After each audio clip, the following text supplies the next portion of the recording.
Hello and welcome everybody out there in YouTube and D&D land. I hope you all had a fantastic day today. Before we jump into the action, don't forget to like, comment, and subscribe. All of those things help us out tremendously. If you're interested in supporting our community a little bit further, consider becoming a member here on our YouTube channel. Memberships start at just $2 a month, and you gain access to some cool emotes. In addition to that, if you would like to join our games, we have open slots available. We need 2 more players for a Tuesday early or a Friday early campaign. If we can get the 2 players necessary for that, then we will be beginning this brand new campaign. And if we can't, well, then I'll be very sad. And only one of those time slots is going to be filled.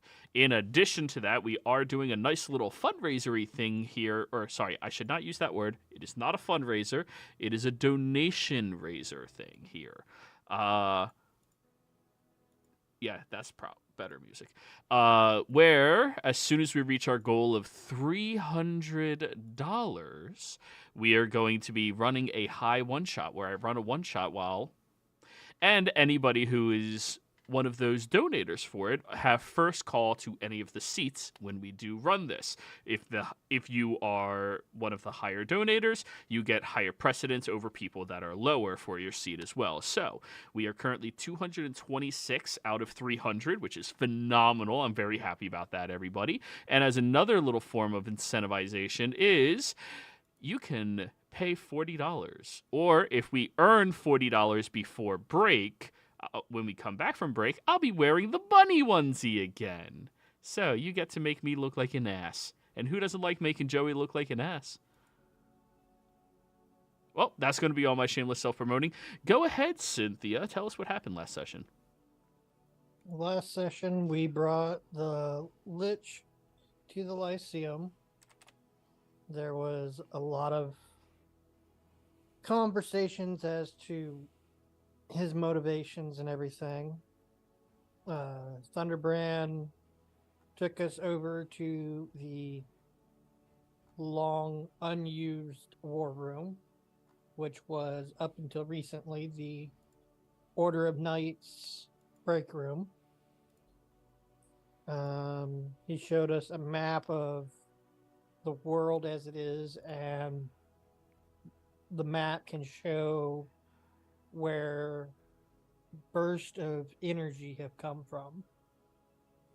He informed us that there was a captive from the Empire down in a city just north of Phelan. I believe it's Oath is the city's name. You're right, Othi. Oath, yeah. And he supposedly defected. We took a week of downtime to gather some more information, strategize. Boardroom did some work on some of his backlog, showed off the mithril to his family. Argan did research.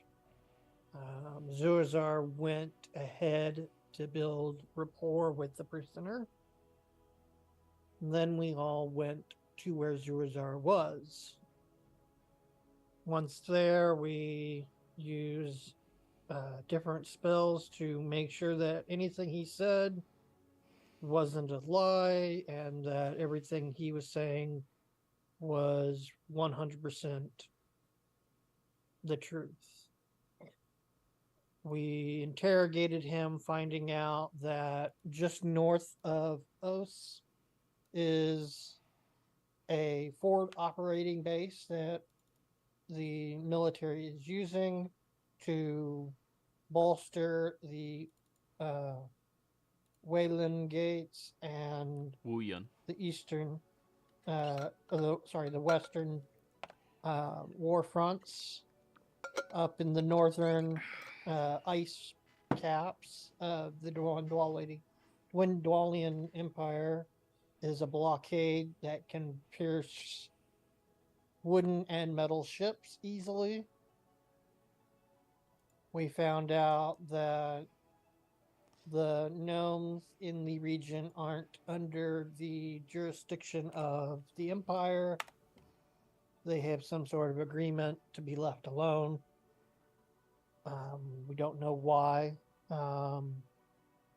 We did find out that in the swamp in the dead center is a massive staging ground for some reason.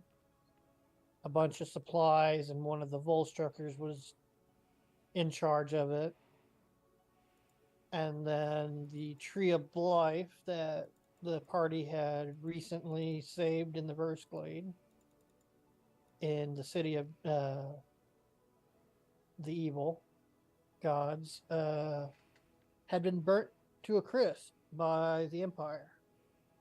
They turned it into a bunch of incense, boxed it, packaged it, shipped it on out, and the forces there were marching southwards through the Ashkeeper peaks towards Nicodranas.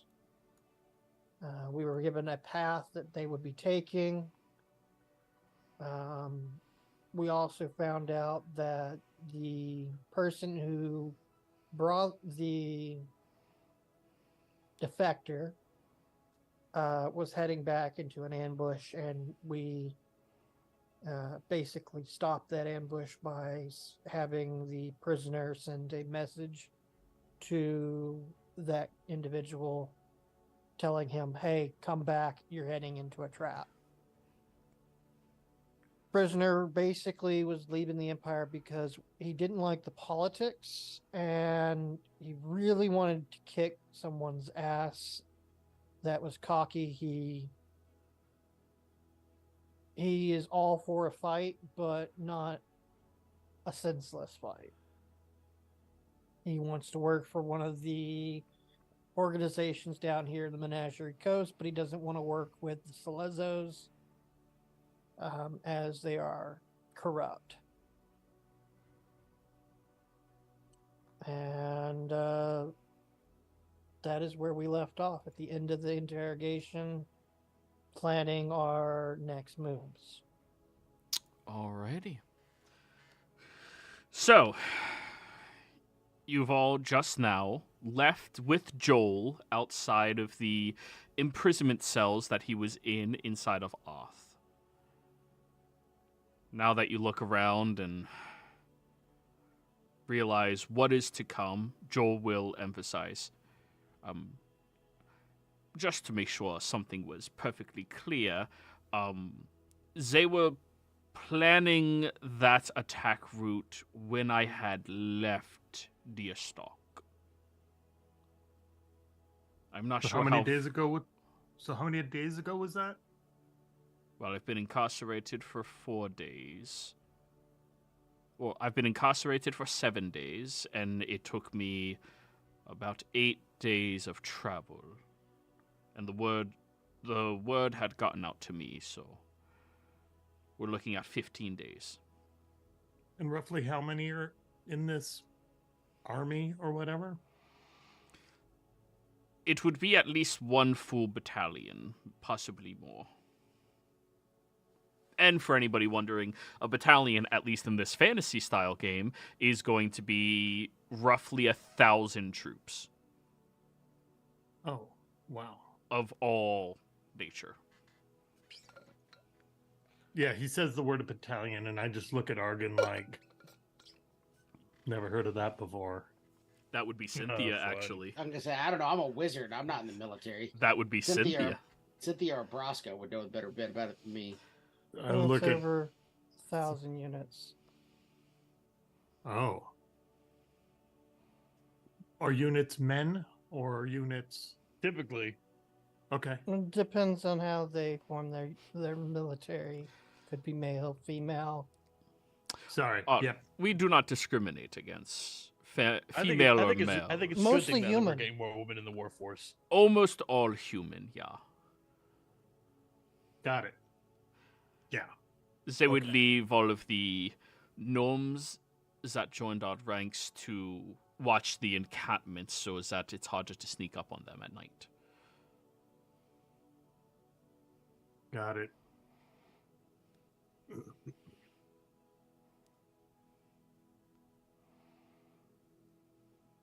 All right.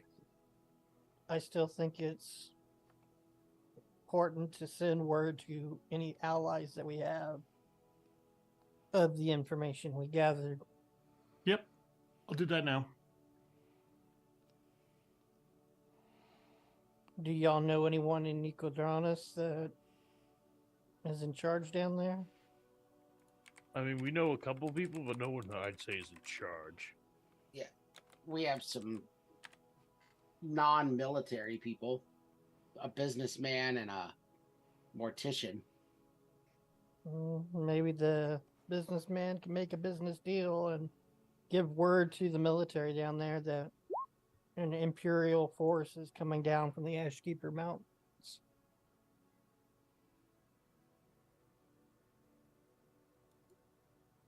I send that off to Bernie.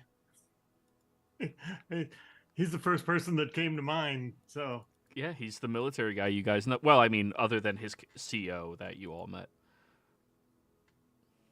in Whitestone. Joey, do I know, as far as military, who is laying siege at the northern ice caps of the Dwalian Empire? What? Would that be the church? What? Who's laying? What do you mean, like? Like the ships that would be sailing into that ambush? Oh, Thunderbrand just started integrating into the war, so your knowledge of all of that is not there yet. Okay. Because Thunderbrand was literally the day he introduced you all to the war room was the day he was in charge of the mage force entering into the war.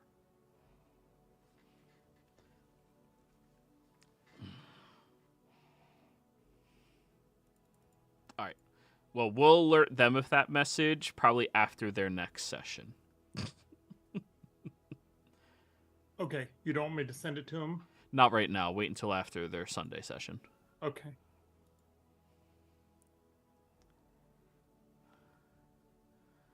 Shoot.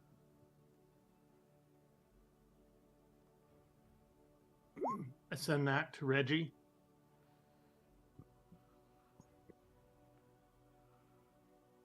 Oh, he probably knows people. That's where we first met Reggie. Was in Nicodranas. Well, that's when Fordham first met him.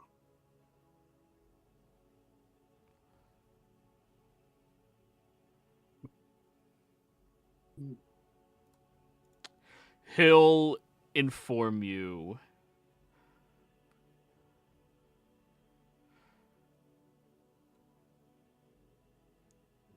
I will contact who I can. There is a lighthouse called Mother's Lighthouse. If you get there with time to spare, notify Lightkeeper Glades.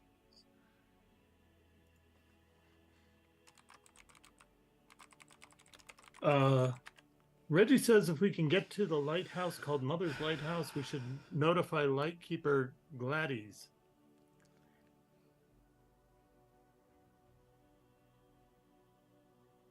Capriccio, you being a devout follower, the Mother's Lighthouse is the temple to the Wild Mother in Nicodranas. I will share this information with the group.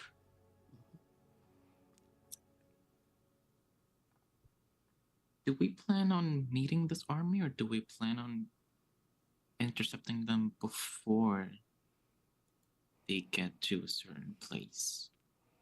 Are we meeting them head on, or are we going to prepare before? Well, anticipate for both. I'm not quite sure how fast they can move. A typical battalion should already be sieging the location. However, they do have new contraptions that they've been making in Huppaduk that they have to lug around with them that can slow down movement. Yeah, that's why I said approximately 1,000, because armaments count as personnel and take up personnel.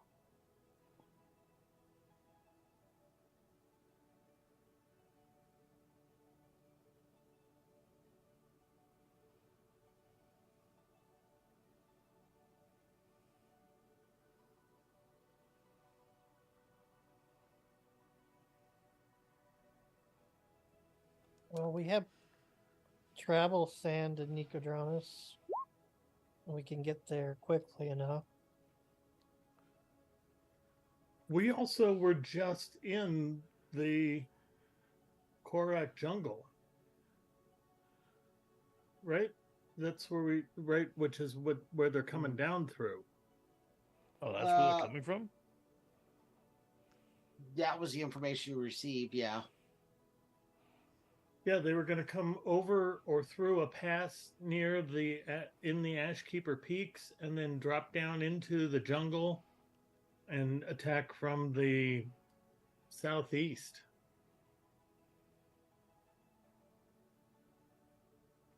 So killing that dragon doesn't help us here. Alright, I'm sending 2 sendings then. One to, because I don't remember where we left Reggie. Last place we left Reggie, he was still at the Lyceum. I don't know if that's still true or not.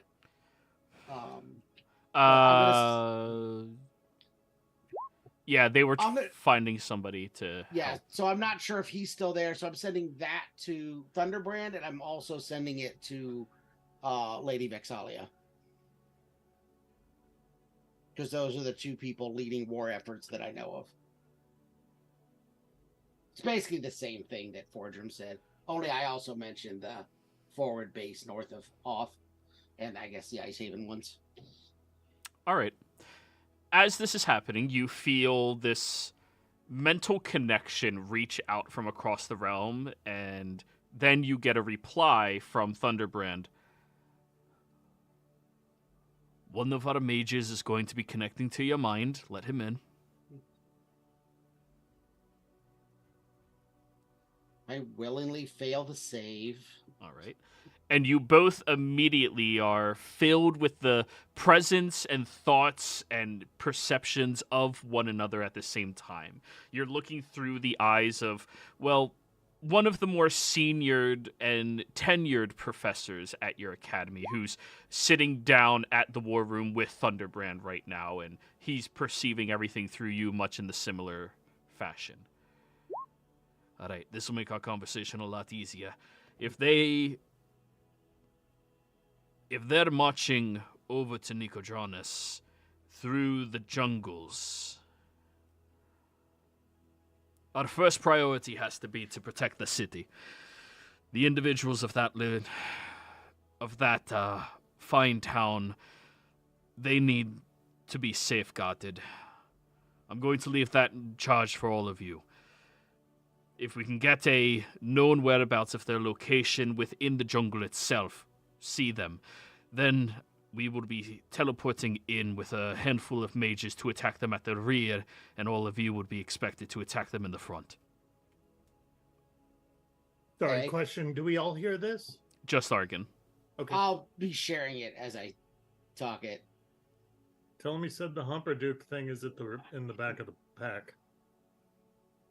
Hupperduke things. Oh, they've got equipment out of Hupperduke in the back of the attack. Army. And guard gnomes. And guard knows. Not Garden, guard. All right. Just to be clear. We'll be bringing Reggie with us then. The additional firepower will hopefully be useful to destroy whatever they're doing. All right, good information. Thank you. This isn't keeping you from your task, is it? No, we have leads on the task. This will be a good way to draw attention away from where we need to go for the task. Do not let them siege onto the city. Under any circumstance. You will meet them head on. You will stop them. Do you have a person we can talk to in Nicodranus? The only contacts we have are less than reputable. Or just really not military or government. I wouldn't say Tiffany's not reputable, but not really in that kind of position either. No, you should have let Tiffany. He is supposed to be one of the high priests of his entire church. Should be very useful to all of you. Okay. in addition to that, the church has a lot of protection around it to stop any arcane means from harming the site itself. Alert whatever authorities they have there to the... God, which god is it in that city that's so big? Would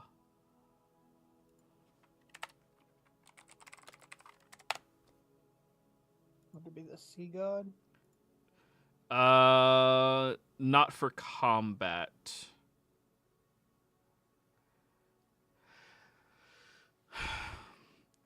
The Church of the Lawbearer there. We need to notify them, and whatever communication core they have needs to go over to that graveyard for safekeeping. Those will be the individuals that we protect the most by keeping them there, and hopefully the protections that the Raven Queen has on the graveyard can keep them all safe. If they're thinking tactically, they're going to be attacking the heads of each of the churches within that location. Luckily, we have a, graduate who lives out there. I'll be notifying him that he is to engage in assisting all of you apart from you group when you go out. He is an archmage, do not fret. He's quite accomplished. Good to know. Very good. All right. Well, you keep up communications with us. Notify us as soon as you see the enemy is engaging, and as soon as they know that there's a threat in the front, that's when we're going to fuck them in the back. We'll do so. We'll let you know. Good. And then the connection is forcibly ended. All right. What was that? I'll make sure everyone knows about that. So we're supposed to try and get the government to, or the government leaders to hide with Tiffany.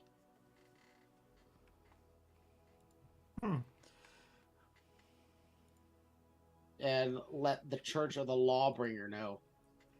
They're somehow involved in the defense of the town, it seems. Well, if you know one of the churches, maybe they can inform both the other churches. Maybe. We do know the Church of the Raven. I can send a message to Tiffany. Well, aren't we going to Nicodranus anyways?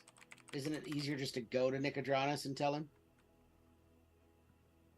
We can. I was thinking we would be more direct, but that's probably okay too.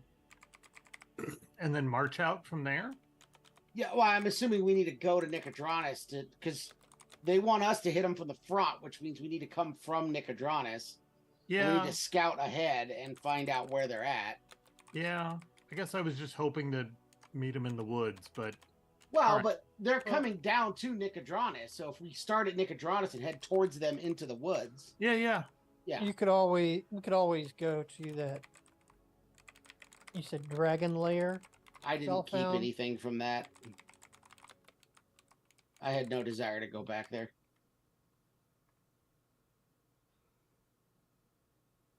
You have So- stuff from there. And also, I don't. Thunderbranch straight up said, y'all are meeting them head on. You're not the rear guard. Yeah. I did not keep anything from that place. You have the only thing tablets. I don't have any tablets. The party Yes, you does. do. The party does. I do. Just... But The I'm not- brimstone tablets. Oh, yeah. Well, those weren't made there, though, necessarily. But regardless, we need to go to Nicodranus. There's Yeah. no reason to go to the Dragon's City. No, because we don't know if that's in the middle of the pack, behind the pack. We don't know where they are. So you're right. Backtracking through where they're coming is probably our best. Yeah, we What are know we the doing? path they're supposed to be taking, so Yeah, what are we doing with this guy? I guess take them to Nicodranus and let them decide what military to join. Yeah, I was going to be joining all of you if you're going there, and you're just going to make my life easier. Or send makes him in sense. with Braska. Sure. I'm not really the direct approach type of fighter that I know he is, but I can keep up in the front. Does he have a shield? This guy? He did. Yes, he's a shield and halberd fighter. Yeah. So basically, I'll just sort of look him up and down, and I'll go, listen, that, and I point at Braska, is the best shield you'll ever be able to fight nearby. I'm nodding along with him. Because everything that's going to come his way with that long, pointy stick, you can just poke around. Yeah, I imagine I if you can't- charge in next to Braska's going to be who they're paying attention to. Yeah. I can't understand how I want to see you fight with a halberd while holding a shield. That seems... You use one on the side to ensure that none of the enemies can attack you from there. And he places the tower shield beside him and squats down low with the halberd as a thrusting mechanic. Yeah. Also, we have this groove right here that allows me to place it over on top of it, and I can keep enemies at bay utilizing this. The shield guard within the Empire utilizes these tactics in unison in order to trip up anybody that would be charging upon them. Are they going to have shields like that? Like you've got? Absolutely. That's where I got mine. May I see it? Absolutely. And I'll hand it over to you. I give it a little flex to see what it's made out of. Though the core of it is wood, it is a very thick, sturdy, and reinforced wood. The exterior of it is trimmed with metal in order to keep it held together very strongly. As far as shields go, I mean, it is very well crafted. It's not like an amazing or master worked, but it's very well crafted. Yep. Got it. It'll be difficult to penetrate through with projectiles, more than likely. Right. And they don't burn very well, too. So not very much at all. They do burn treatments on shields to make sure that they don't. Yep. Or else one firebolt would kill an entire battalion. Yep. All right, so you guys are gaining Tiffany, Glades, Joel, and who else is your immediate assistance in this? Lawbearer. Yes. Unless y'all want to bring in your other contact, the merchant. I'm not really sure how useful. What other? You mean the merchant that we did that work for, where we got to the gems? Mhm. Yeah. No, I don't think we should inform him at all. He's just gonna rob all of them. Right. Anyways. He's the crime type. And I don't really know that I trust him as an individual to be on the right side of this.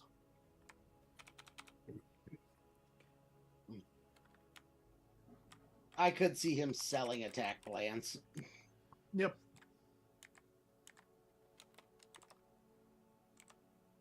We'll stick with official channels for this, I think. At that moment, Zurzar draws up a fake set of attack plans that shows us coming in from the west with a hidden army, or from the east, from the top of the Ash Peak Mountains, and sends it off to that guy so he can sell that phony document. Alrighty. So, everybody, are you ready for the war mechanics? Yes. Here's a new handout for each of you. Show to players. These are individual benefits and boons that your group will gain either through static use or by requesting aid from the individual that is aiding you within the war itself. Instant aid. Joel's is no cost of an action or bonus action. It is a reaction to allow one person to re-roll one time during this battle. That's all his benefit really does. He's one person. He doesn't make that big of a change. The Lawbearer, since you have their army on your side, you are going to be facing half as many enemies as you usually would within this battle. Glades, somebody may use an action to request aid in order to heal each of the players, and the entire map becomes difficult terrain for your enemy that you are currently on. That's cool. Tiffany's is the same thing for the healing, except they can turn all undead on that map as well. You can use Joel's, Glady's, and Tiffany's assistance only once in this upcoming battle. But each player gets the healing, correct? Each player gets the healing from one person requesting for that aid. It is an action to do, but you also gain the secondary benefit. Keep in mind, these are minor assistant boons in this upcoming war. Okay. It's just an experimental little thing. More than likely, this is not going to be seen as better than Braska just hitting it until it dies, but you never know. But if you ever have an instance where you're like, shit, I don't know what to do, well, you have more than just Fordrum and Capriccio to heal everybody now.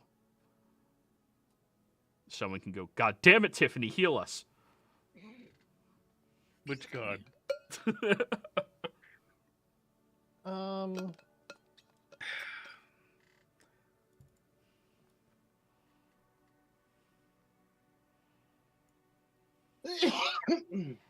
Fordrum, can you turn, and I pull out a couple pieces of copper, these into balls?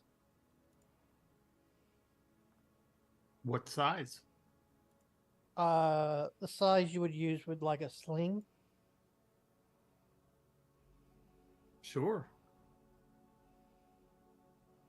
It is highly possible that piercing may not be the most valid type in the upcoming battle. So having a means of doing bludgeoning would be useful. Mm. Even if only limited.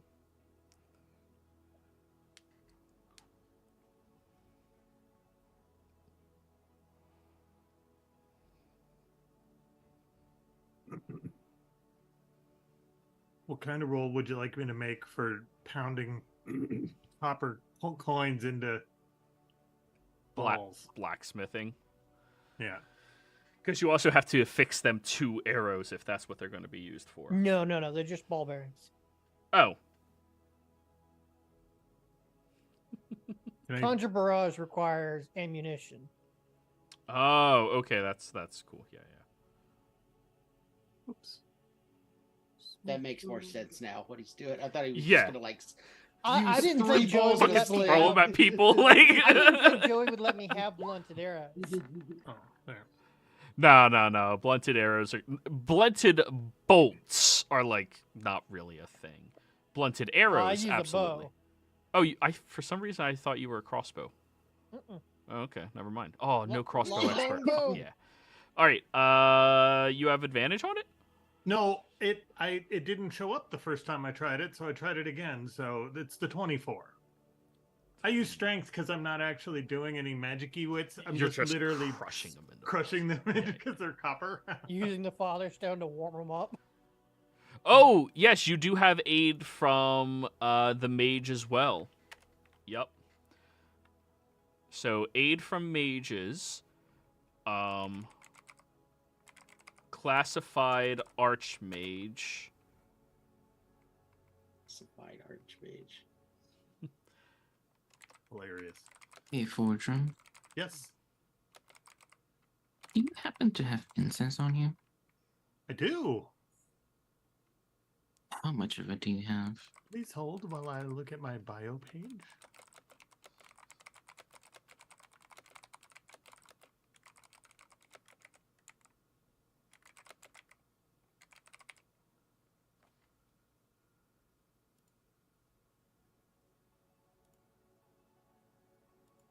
All I right. currently have 150 gold in incense. Can I have some of that? You have as much of it as you need. What do you want? I only need 25 gold. Hey, take 50. I like round numbers. I'll take 50. And if you give me a few minutes, is that possible? I think we've got time. I'm going to take 25 of the 50 incense, Mhm. And I'm going to ritually cast divination. Ooh. Roll it in chat. Oh, also, the instant aid from the Archmage is either a Chain Lightning once or restore up to 6 levels of spell slots to another arcane caster. Do you consume material components when you ritually cast? Yes. Oh. It's a spell slot that you don't consume. The magic of an offering put you in contact with a god or a god's servant. You ask a single question concerning a specific goal, event, or activity to occur within 7 days. The DM offers a truthful reply. The reply might be a short phrase, a cryptic rhyme, or an omen. The spell doesn't take into account any possible circumstances that might change the outcome, such as the casting of additional spells or the loss or gain of a companion. If you cast the spell 2 or more times, you might fail. Okay. So, you contact your god or god's servant. What is your single question? I want to know the path the army's taking. What is the path the The army army's is taking towards Nicodranus. Okay. As you sit there, ritually casting with your divination, you watch as a small mushroom pops out of the ground directly in front of you.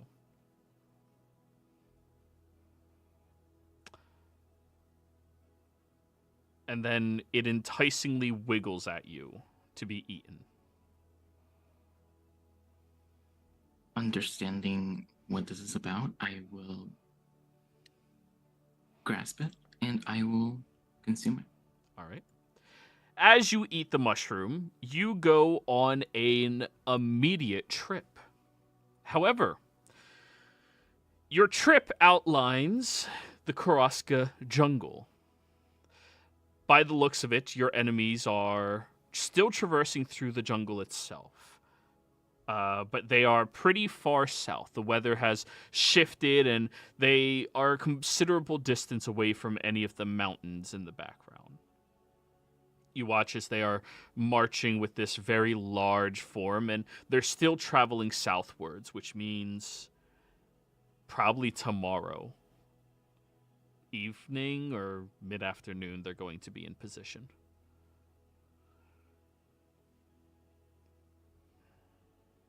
Hey, as soon as this trance is over, I will turn to the group and I will relay this information.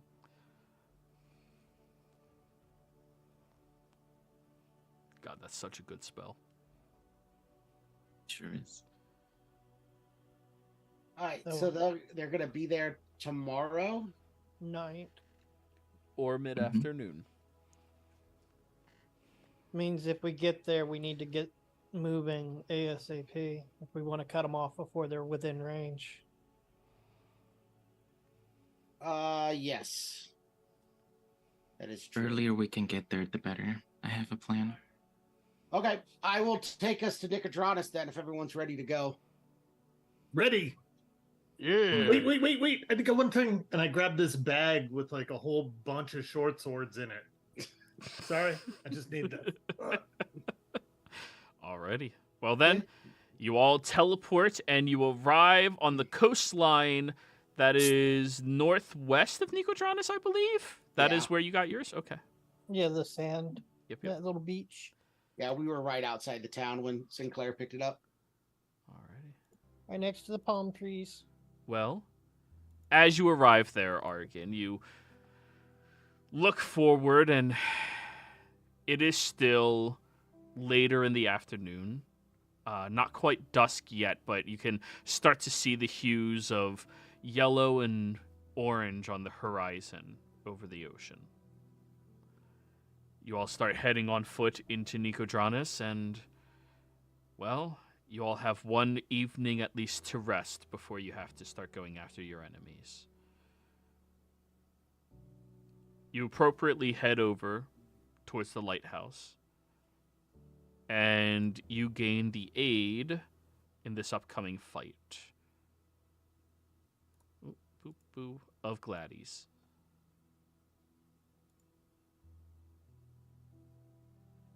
Who, I'd like. by the way, I should probably point out, is a very elderly human woman, easily in her 80s. Oh wow. I'd like to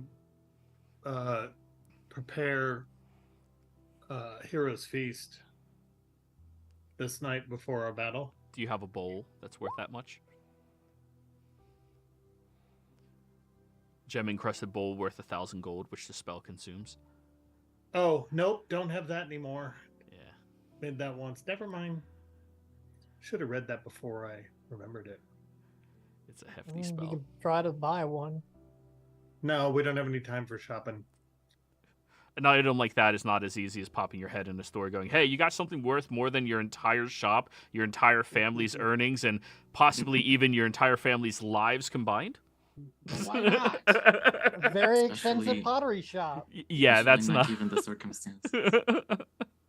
Yeah, given the circumstances of war, many of them are purchased. It's an actual item you have to go out of your way to find. When we arrive on Nicodranas, I would like to cast Druidcraft. And what I want to know is the first point. Number 1. Weather. You want to know what the weather is going to be like in the next 24 hours? Yes. Warm, mostly clear skies, few clouds.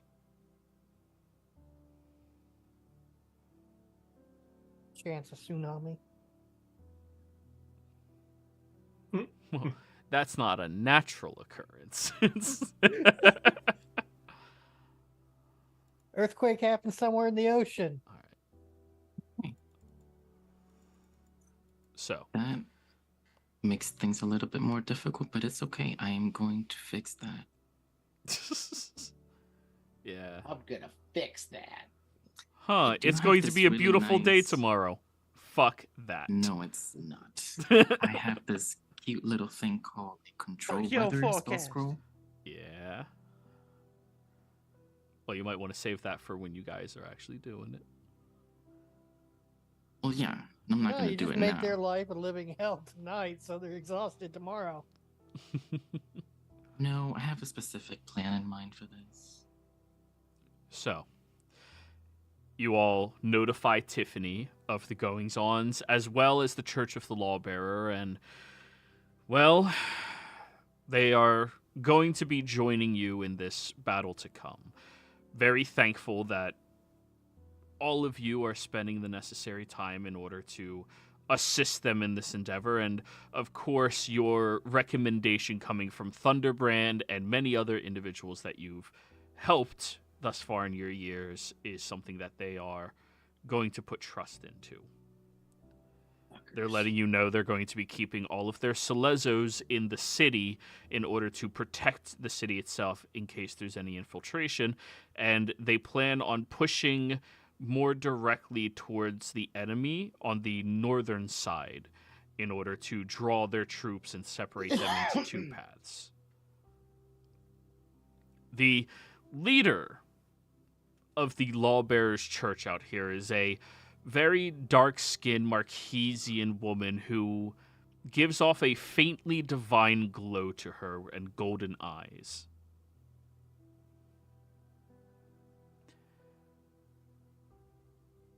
Do all of you think that you'll be able to...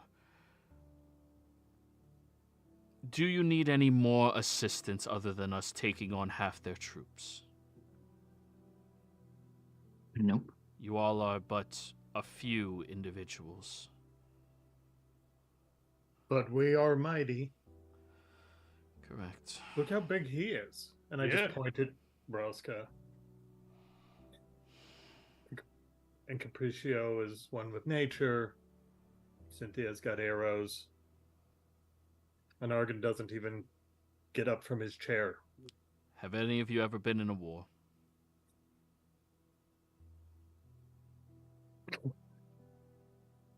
Sort of. Kinda. Not a fight, a war. We fought a lot of bug-like creatures and demons and stuff. Good. Keep your wits about you. Be strategic and intelligent with everything that you are going to fight. If it is a bad fight, don't take it. The biggest mistake of all of the new recruits in every battle is that they think they can handle more than they can. If something goes against what you can handle, you do not fight it. You have others within your pack that should help you.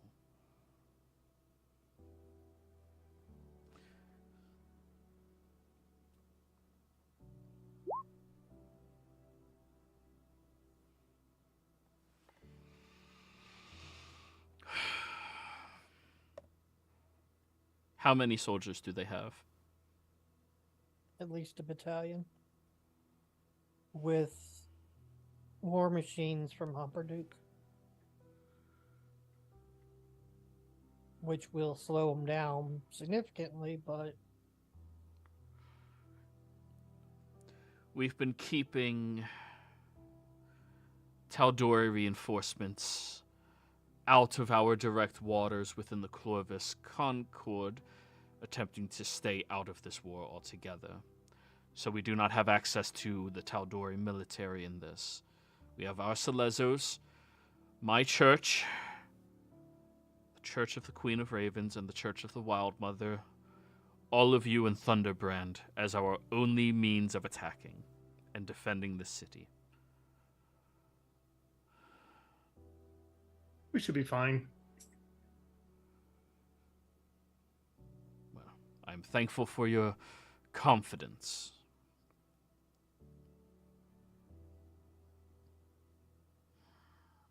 What do you mean war machines? What are they? Hello, I'm Joel. Pleasure to meet you. Maybe I'll be fighting with all of you. Anyways, they have these contraptions that they've been making in Duch and experimenting on for some time now. The contraptions themselves are very loud, explosive. They spread fire across a very large territory. The fire can be quelled, last that I remember. And they infuse it with something that can circumvent certain spells that protect individuals. But that is only if they're using their fine artillery in order to do that. Only if they suspect us of having a mage to protect us. That is correct. And we haven't given them any thought that we might have that, correct? they don't expect that we are going to interfere, no. Good. As far as we know, they're not aware that we even know that they're marching. Very good. As stated, we'll be attacking more on the northern side in the marshlands. Our troops are trained to traverse across that territory and know how to handle it more appropriately. All of you will be moving through the farmlands themselves, a little bit more southern on the coast. It still leads directly over into the jungle, but at least you'll be able to have a bit more shore footing. Ratio, could you move us maybe early tonight to the edge of the jungle? Maybe do one of those step through a tree things? I'd almost rather sleep there than in the city. Does that make sense to everyone? The enemy will have scouts. If they discover your presence out there, their scouts do not return, they will be alerted to the presence of all of you. I fear that is going to be too taxing for how I feel right now. Okay. And we need to send out our own scouts to keep us aware of them so that we can react as they are getting everything set up. We do not wish to be a little too late. Unfortunately, however, we do not have any scouting parties here. I could try to do some. Do you have birds that y'all use here in Nicodranas? Messenger birds, things like that. Courier pigeons, yes. Oh, I by the could- way. Oh, go ahead, sorry. I could try speaking with one of them and having it do a fly through every couple hours. Well, I can see through its sight and keep an eye out. our Likewise. our range from here to the jungle's edge is nearly 6 hours.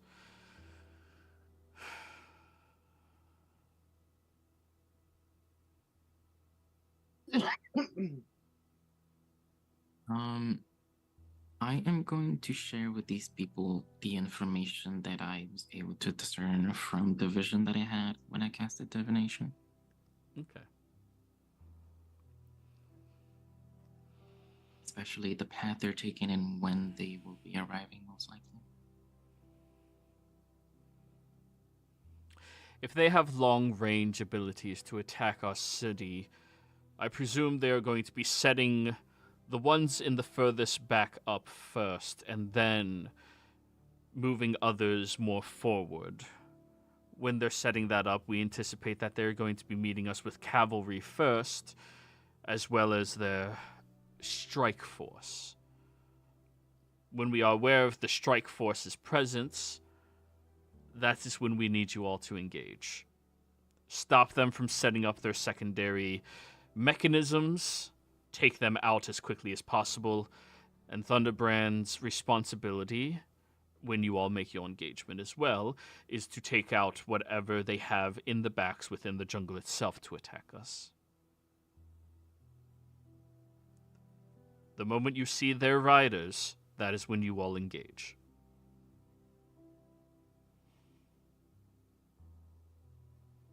I have a way to scout for us over the course of the evening.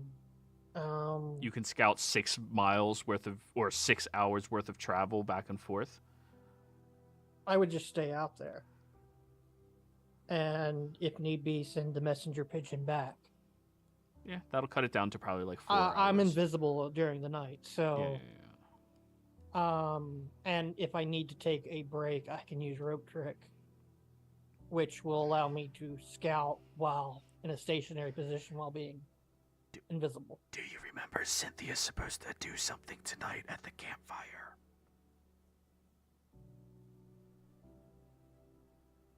Doesn't have to be tonight. It could be the next night. Next I'm session? just That okay, offering- yeah. I mean, yeah. Yeah, if I'm that's just offering a because they don't have a scout that can go out. yeah, they don't. Well, they don't have a scout party. Usually, you need a whole party of them. One individual is perfectly capable of scouting out a few enemies, but this is trained military scouting. You go by yourself, and you are very high possibility of dead. Yes, you are a complete badass, but one you versus an entire scout swarm or two, probably not the best. I need my beauty sleep, so I can't scout.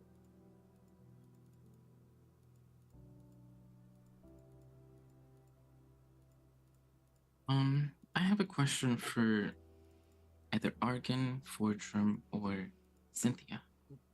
Hmm. Tomorrow, while we're engaged, do you predict that your concentration will be occupied with?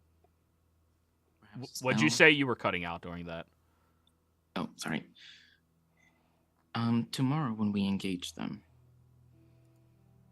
do you predict that your concentration will be occupied?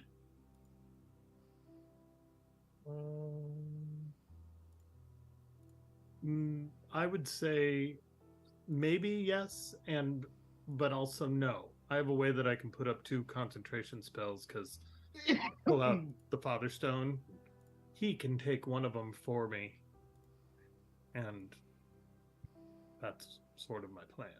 Most of my more powerful spells are concentration,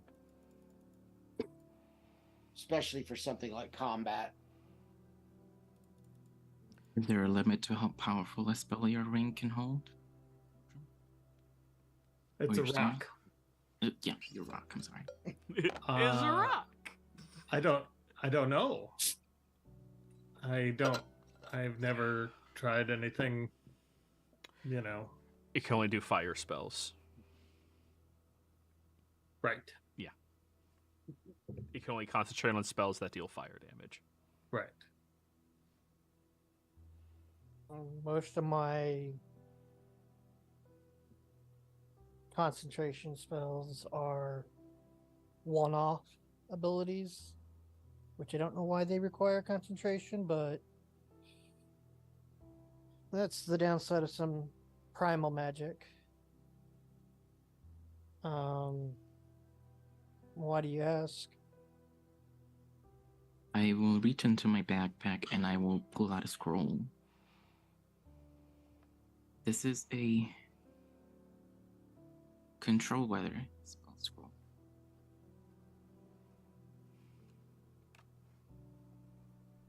What? It would seem that the weather is going to be rather nice tomorrow. And I have other plans for that.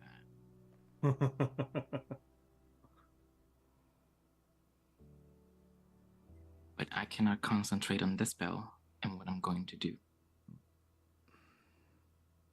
If we're fighting in the jungle, there should be plenty of shade and shadows for me to hide in. All of you are not going to be fighting in the jungle. You are responsible to cut them off in the open fields on their primary offensive.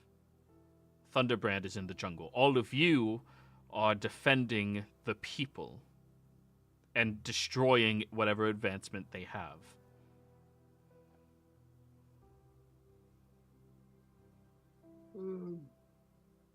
Which I actually will kind of prefer, even though I wanted to be in the jungle for the watching Capriccio do his magic in there. In the fields, I will feel better about anything fire related that I do. Protect the trees. Oh no, what I'm going to be doing will not be coming from the jungle. So I could probably do it a little bit before, because the spell gradually ends. I mean, it takes a while to ramp up, but once it's there, it's not gonna, like, once I lose concentration, it stops. Yeah. Well, if it's a storm that you're creating with it, that would give me cloud cover, which would make it dark out, right? It's one of the things it can do, yeah. Then I could theoretically do it, since I can shoot from extreme distances.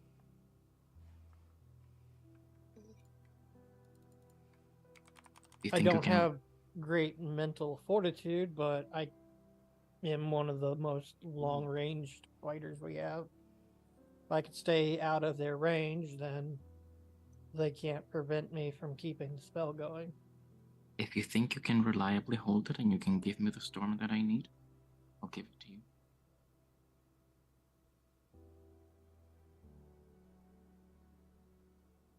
Since I don't know, Joey, out of character, what are your rules for spell scrolls and casters that will never have access to that spell scroll? It has to be the same type of casting in order to do it. So arcane, natural, and holy. Well, my question was if Cynthia could, because Cynthia class can never take an 8th level spell. It's an ability check at that point. Yes. If you do not have that level of spells available to you, you have to make a wisdom check in order to... Because I have control weather, so I'd be able to use the spell scroll. It's a wizard and a divine spell. It's both.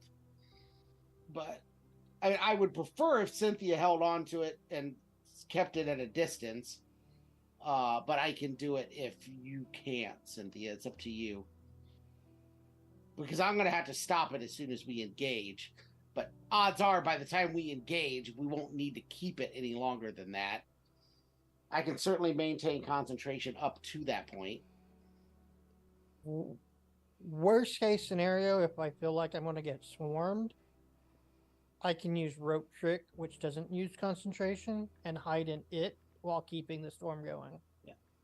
I mean, once we've engaged, at that point, I'm not super worried about you keeping the spell going because I think it's done its work at that point, right, Capriccio? That's my understanding of the spell. It takes a while for it to age off. Right. I'm just saying, if you need me Yeah. to keep it, just that is something I have the ability to do, is prevent myself from taking any more damage Okay. and skirt my happy ass up into a rope. So while like I said, I'm good at keeping myself from being charmed or feared, concentration's never been a necessity for my type of mage combat. Okay. But I do have extreme range. The I can Mudra is a shoot from very over powerful 600 feet. spell. And you need to keep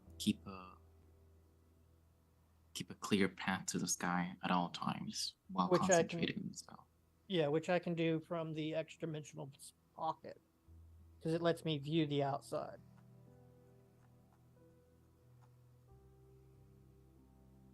I am not sure it would work that way. You need to be under the sky, not just be able to see the sky. Let me read road trip. That's why I posted it. Oh, thank you. Those it's near the bottom. It says, but those inside can see out of it as if it was a 3x5 foot window centered on the rope. Yeah, a window, so you can only see one direction, which means like you would have to have that window be the sky. Yeah. And rope trick is a upwards thing, so the window is like a downwards angle. Well, control weather specifically says you must be outdoors, not Yeah. just see the sky. Yeah. Yeah, and this is an extra dimensional space, so you would not count as being outdoors. You'd be in an extra dimensional space. Yeah. Well, I could stay by Cynthia and protect her for as long as I can. Can you explain to me what the spell actually does? Because it is not a spell I'm familiar with. It gradually adjusts the weather to the whim of the caster.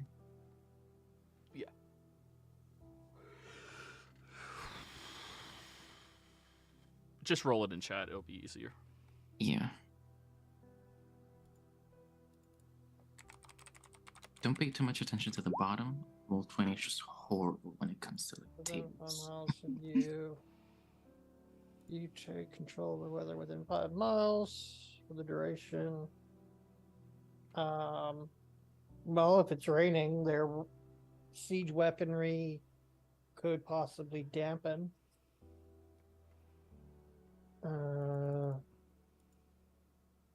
Moving to a again- place where you don't have a clear path to the sky ends the spell. Okay, so I wouldn't be able to go into rope trick.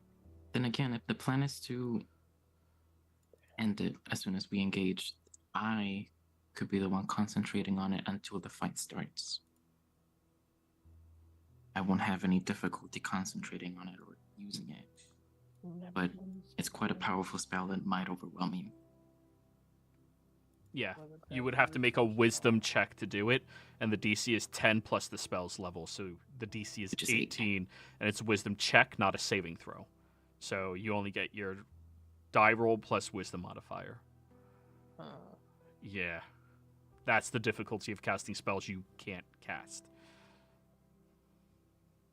Guidance. Oh, sorry. No, that's one I of the know. only things that'll help you on that. Zurazar's bullshit and then guidance. Capriccio, I can start off with non-concentration stuff and then just leave the concentration stuff for later. Oh, weather conditions. Do you think that'll be wise considering the magnitude of what we're about to face? I mean, it's not like I don't have non-concentration attack spells. Some of them are fairly high level. This actually wouldn't be bad for me because it actually would possibly extend my range. If I make the wind go the direction that I'm shooting at. We don't think real world physics. Nah, nope. Well, like wind wall prevents you from shooting. True, at it. a spell, not real world physics. Where nope, no, I'm not crossing that line. I tried that Then once you got- before. Don't Fuck you gotta no. start- You gotta start tracking wind in every single combat. and- Yeah, and I'm having a hard enough time tracking the time of the year. Like it's Well, that's because we're 3 weeks behind everyone. yeah. So it's Still. my answer's no. Okay. Like, I could surely try it. The worst thing would be what happens if you don't successfully cast a spell from a scroll? Does it consume the scroll? Yep. Or does the scroll. Consume. Okay. It consumes the spell scroll, and you failed. Let's So- not gamble on an 8th level spell slot. I'll cast it, Capriccio. Because I think you have the bigger stuff to start off with. So I'll get the spell rolling, and if I need to drop it to drop some concentration stuff, then I will, and we'll let it slowly phase out. My It- plan, out of character, my plan is to get it to give us a storm, and then upcast Call Lightning. Which ideally, if we get the conditions that I need, I will be dealing 60-10 every turn to a maximum of 9 people. So you're looking for torrential rain and storm winds? Is that what you're looking for?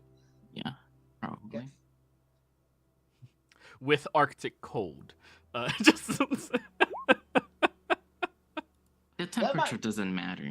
Yeah, temperature might do unbearable damage to the jungle. I don't think he wants that. Yeah, but once you've soaked the black powder, then you can freeze it. Try and light that shit. Yeah, it don't work that good. I'm just wondering if it wouldn't be good to have multiple people able to cast this, because from what I'm understanding is if it doesn't happen on the first go, it's gonna take minimum 10 minutes. Yeah, Oh, But, the well, plan is the plan is to cast it like at least a few hours before. yeah. Right. The multiple people's not going to happen because I'm not dedicating an 8th level spell slot to this, and I don't think Capriccio is either. We're using a spell scroll. Right. Yeah, that's the point of this. Yeah, my 8th not level have spell to- slot is slotted for something else that I've never gotten to use yet. and that's why we're doing the Same. war. Yep. I want to drop a dark star on something. Like, yes, that's hot. I don't know what that is, but it sounds awesome. It Mhm. is. I awesome. agree. And I know what it is. Me too. Argan, do you have anything Shit's that almost as could bad as be Earthquake. used to give me like shade? The cloud cover from the torrential rain. I didn't know if you had any other spells that would fit in a like bead. Darkness? I have darkness, but you wouldn't be able to see out of it.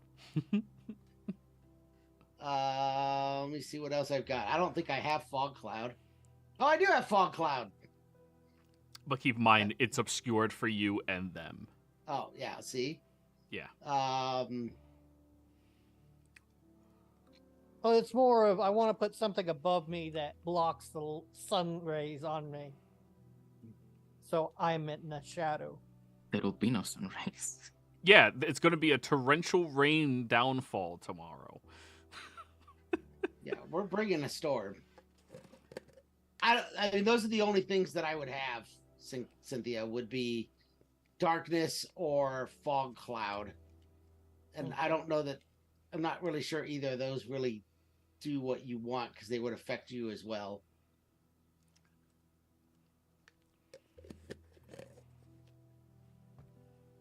Let me see if I can learn anything. Since Joey let me change my spells during the night. Dude, fucking Rangers are the weakest class in all of D&D, bar none, other than Gloomstalker, which is one of the strongest class individually in all of D&D. there's no reason that they shouldn't be able to do all of their spells that are literally fucking like situational spells and prepare them as they see fit. Like, Yeah, it's not like their spells are that overpowered either. no, they maxed out at like 5th.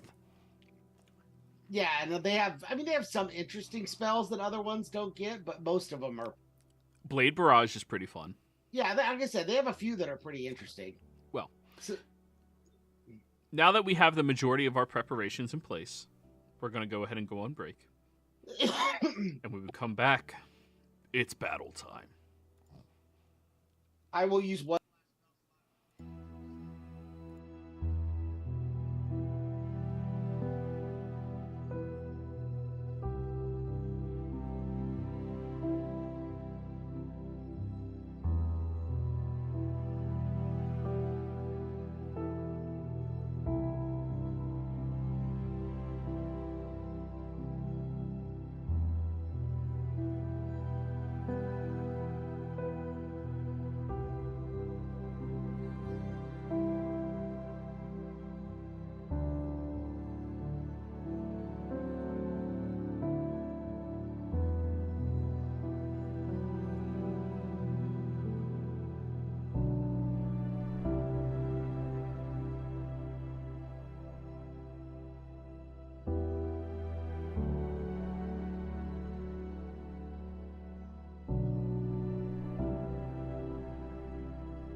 That was the wrong one. This is the right one. Hello, everybody.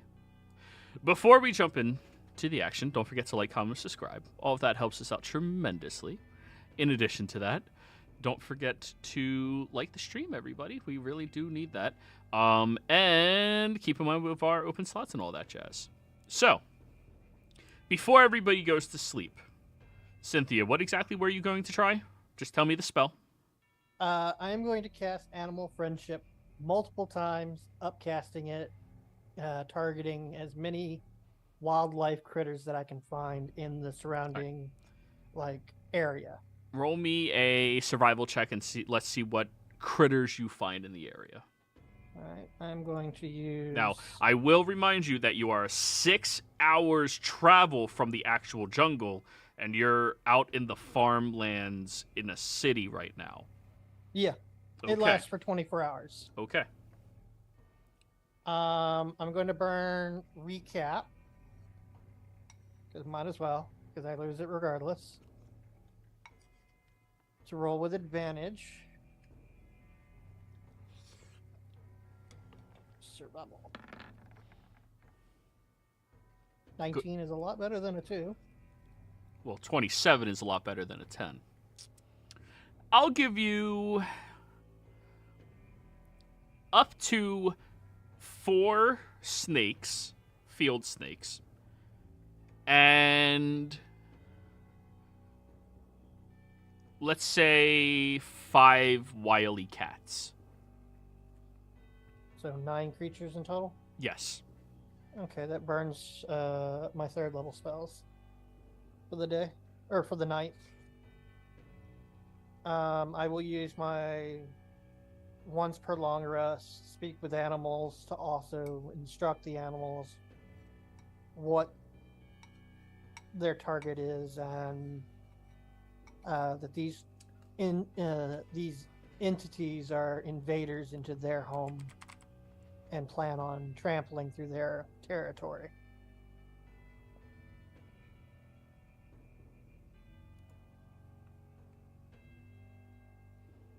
Okay. Please roll me a stealth check for the poisonous snakes.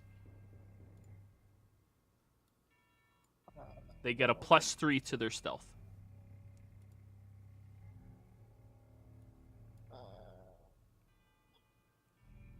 And then roll for the cats. They have a +4.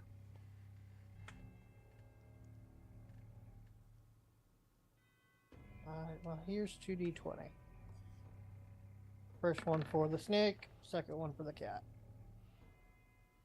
The cats aren't too stealthy. Snakes are, though. The cats are probably eaten before they get there.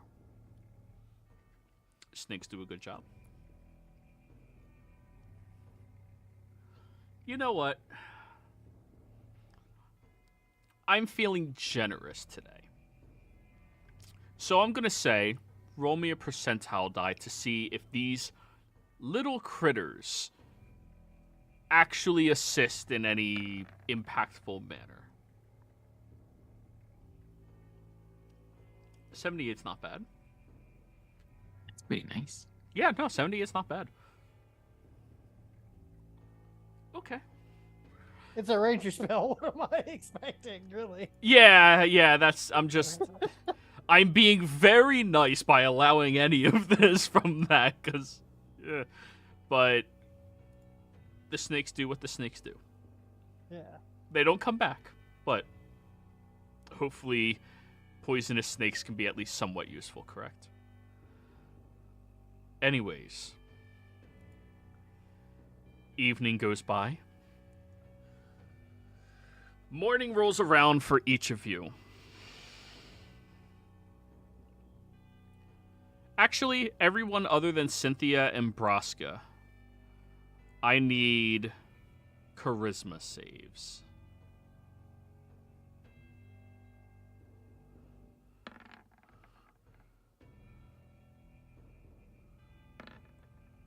If it is fear or charm, you have advantage. Okay, Forgem and Argon, you both may re-roll, since you would have advantage against this fear. That didn't seem to help much. Well, So I don't need to reroll?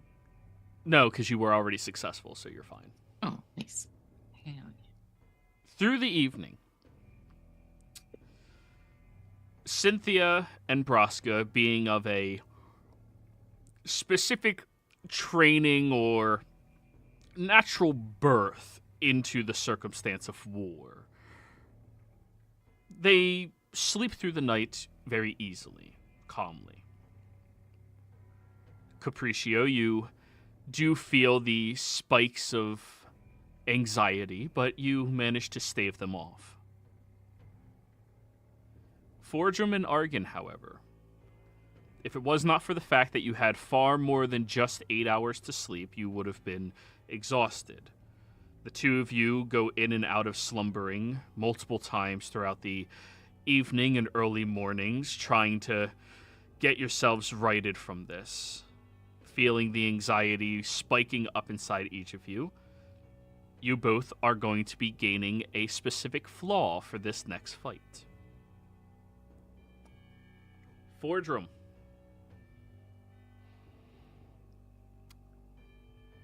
Alright, there's 4 people. I need you to roll me a d4. 1 is Cynthia. One is Braska, 2 is Argan, 3 is Cynthia, 4 is Capriccio. Cynthia.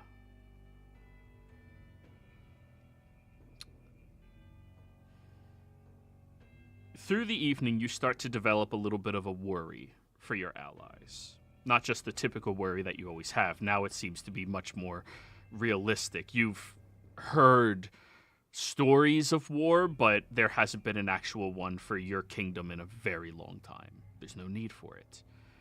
You start to develop a little bit of a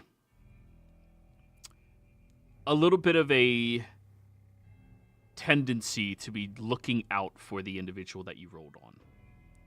A tendency to feel like they might not be able to handle what's to come, and because of that, you develop a need to either protect them or abandon them. You'll decide in the moment. Argan. For you, all I need is a d6.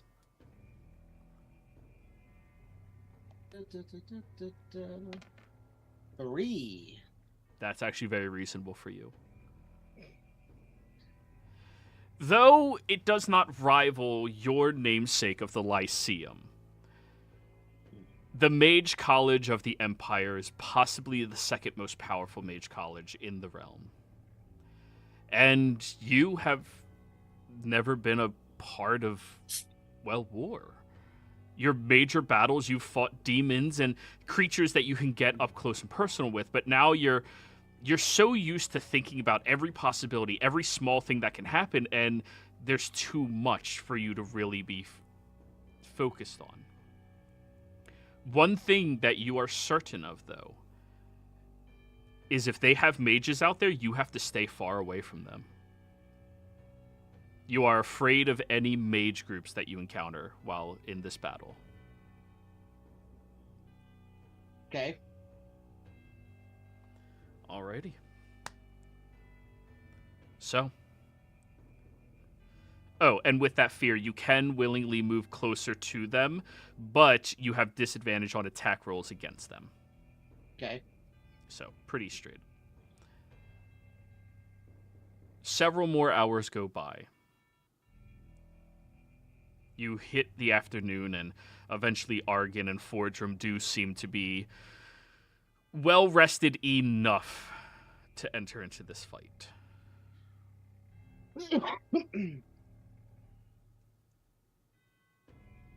Capriccio, it's easy for you to understand why they were so antsy last night. You felt it. You just managed to center yourself very well.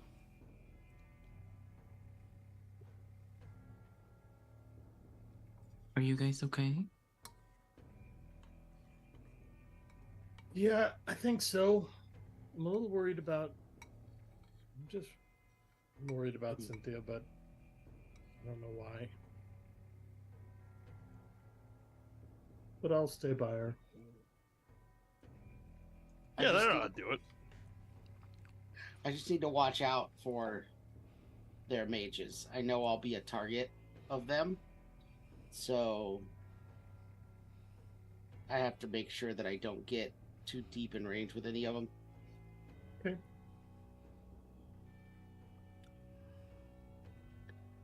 Since the last guy told me that they basically tell everyone about me whenever Oh, they go yeah. to a post. The same with me in taverns. Yeah, well, that's probably for about the same reason, Nebraska. Yeah, we both burned a few down.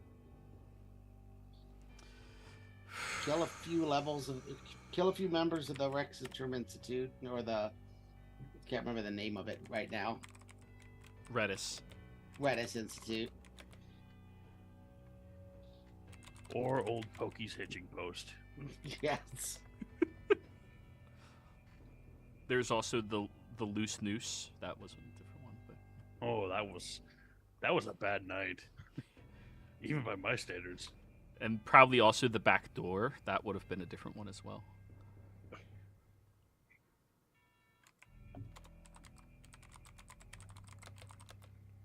When we get within 5 miles of where we think we're going to engage, I will start casting Control Weather. Okay. I don't know how long it takes us to travel 5 miles. Well, moving at a solid speed, you're starting to get there.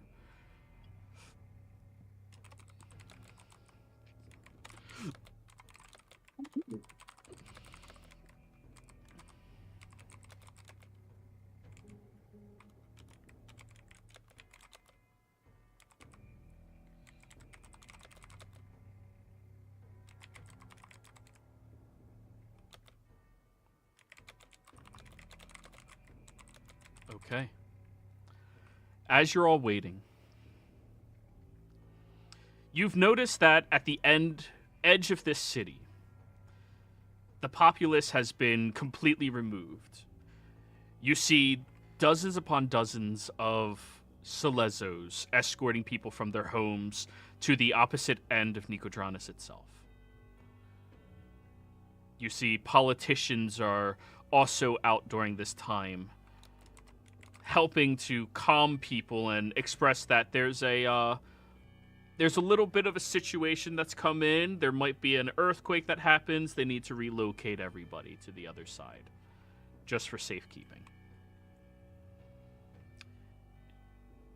You get that mental link established back to you, Argon, from the same individual. You feel it attempt to, at least. Do you accept? I'll let it through. You see him standing in front of Thunderbrand. All right, this guy's going to be our communication into one another. As soon as you engage with the enemies, I will know, and we'll be leaving the Lyceum to get there, into the woods. Did we learn anything? Did they send out any scouts? My understanding is they did not have any available scouting parties. Fuck. So all we know is we're up against a battalion. Yes.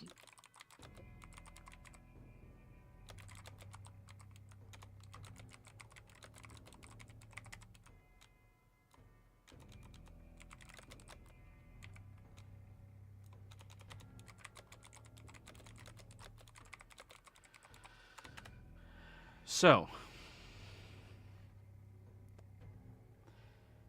you begin traveling out onto the farmlands.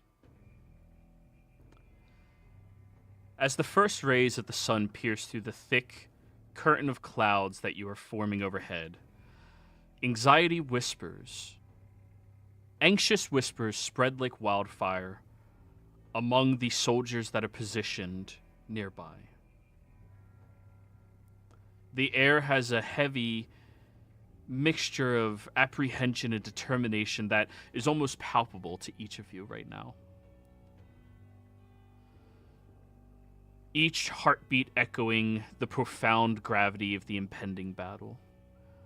This once peaceful farmland now transformed into a theater of conflict, lays under a shroud of uncertainty. The golden fields now tainted by a spectator of war that all of you can sense nearby. When you look out ahead, you all notice something gleam in the sky around the heavy downfall that you've been summoning forth.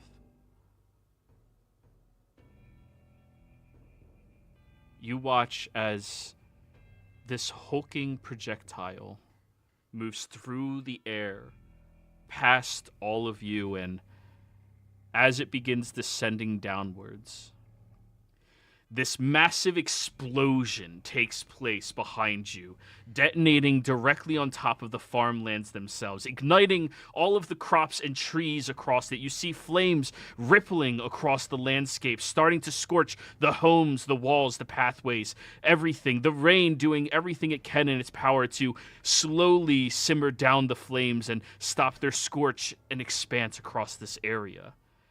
As you see that first projectile coming, you see the second, and then the third. And then you begin hearing the stomping and clapping of hooves against gravel, charging in your direction. Everybody, as you meet your enemies head on, this large cavalry unit charging through this scorched landscape, I would like you all to please roll me initiative. I would have cast my 2 usual buffs and mage armor before we got anywhere. Absolutely. Are we on this map somewhere? Oh, there we are. Left. Now I see me. Cavalry units.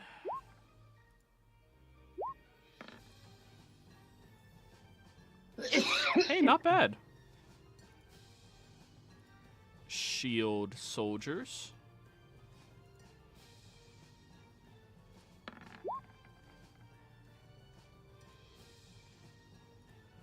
Archery squad.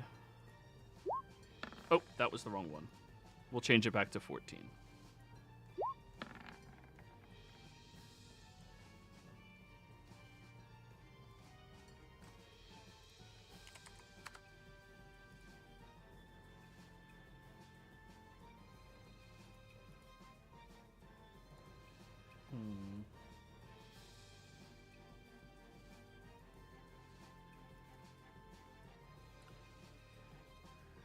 You all see this front of cavalry charging in, and followed closely behind them is this unit of shield guarding soldiers that are pushing forward up ahead, marching and moving as quickly as they can while carrying these hulkingly large shields. You can barely make out that behind them there's other individuals back there, and it is very difficult to even see that they exist and permeate back there. As you take note of this, Cynthia, you hear from the other side of you a different group from the cavalry charging in from the sides, moving past the scorching landscape that they are causing and heading directly over towards your group. As you see the cavalry moving in, Cynthia, you are first on the initiative tracker. Let's start the fight off with 3rd level. I need to figure out the range of this map. 5 feet per square. This group over here is 50. This group over here is 80. I am going to cast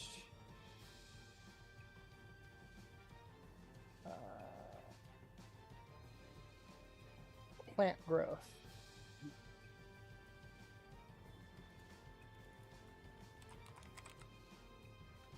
Everything on basically that side of the map is under the effects of plant growth. All right, I need you to roll plant growth in chat for me, please. Yep. Thank you for letting me swap out spells. Yeah. 1 action or 8 hours. Spell plants within a specific area. Plants within a specific area. There are 2 possible uses of spell, granting either immediate or benefits to cast the spell using an action. Choose a point within range. Does not require sight. Considering it's heavily obscured, that is very good for you. Alrighty, so It's the next little bit right there. All normal plants within 100 feet become extremely difficult terrain, meaning every foot of movement is 5 feet. So all of this becomes difficult terrain. Yeah.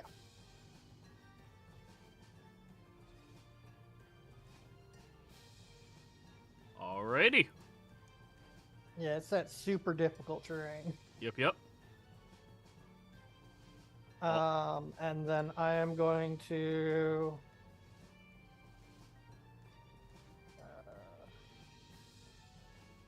is this like a hedge or something next to me, or... This is a wall into a farm plot that's about to catch on fire. Okay. I'm going to make sure I'm not in the grass. That's what I forgot to add to the tracker. I'm sorry.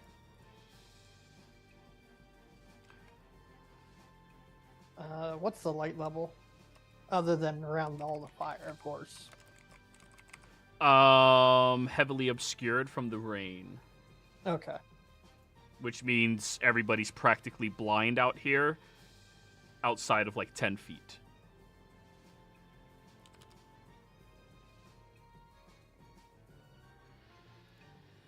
Alrighty, there we go. Sorry, I forgot about the layer action. The Far Siege. Alright, Cynthia, all done? Yeah, that's all. That's all I believe I can do. Alrighty. The way I'm doing the Far Siege is to see which of the maps it is going to be landing on when they fire. Your map is number 2. Number 1, worst case scenario, it hits the city. Since you are closest to the city, 2 is you. When you get to the next one, 3 becomes you. When you get to the next one, 4 becomes you. There's multiple different maps for you all to get through.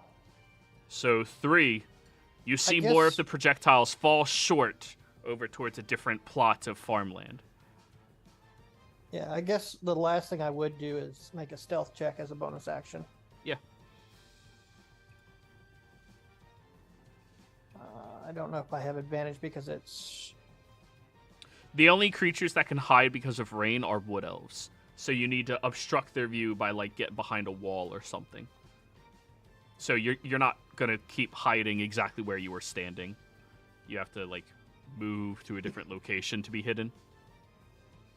Okay. Then I will move behind this wall. Yep. Stealth check.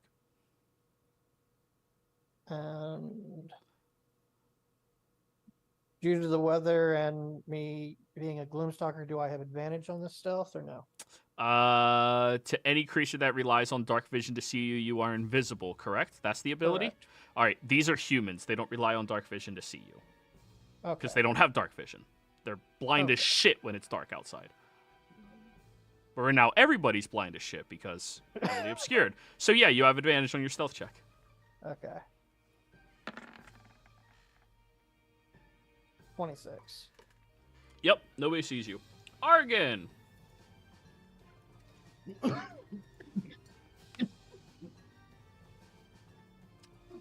You said everything's heavily obscured, right? Yes, because of the So rain. I can't actually see anything, so I can't do something that requires me to see the target. If you were gonna turn it into torrential rain, which is fine. I yeah, just want to then make yes. sure of that. Yeah, okay. Yeah. I just wanted to clarify that was because I don't want to use a spell that requires me to have line of sight. Yeah, if I don't. It's like driving with 10 feet visibility right now. It's I have other options. So I'm going to cast lightning bolt towards the group up here because all it is pick a direction. I don't actually have to see them. You said up here, meaning the cavalry unit? Yes, the cavalry unit up here. Alrighty, cavalry. I'm going to let Braska take on the other 3. I'm just going to keep stuff off his flank. Let me see their special features. They do not have advantage. However, they are a cavalry unit. They rolled a 23. Okay, so have the 13. You watch as this well-trained cavalry is moving very quickly on their horses, and as you throw out your bolt of lightning over towards them, they all pull at the reins and pull the horses away, trying to avoid it as much as possible. They are very well trained in combat. These individuals have been doing this their entire lives. Does the difficult terrain still allow them? On the That's other, the other group, group. and difficult terrain does not obstruct your dodging ability. It only makes it difficult to walk. But Yep.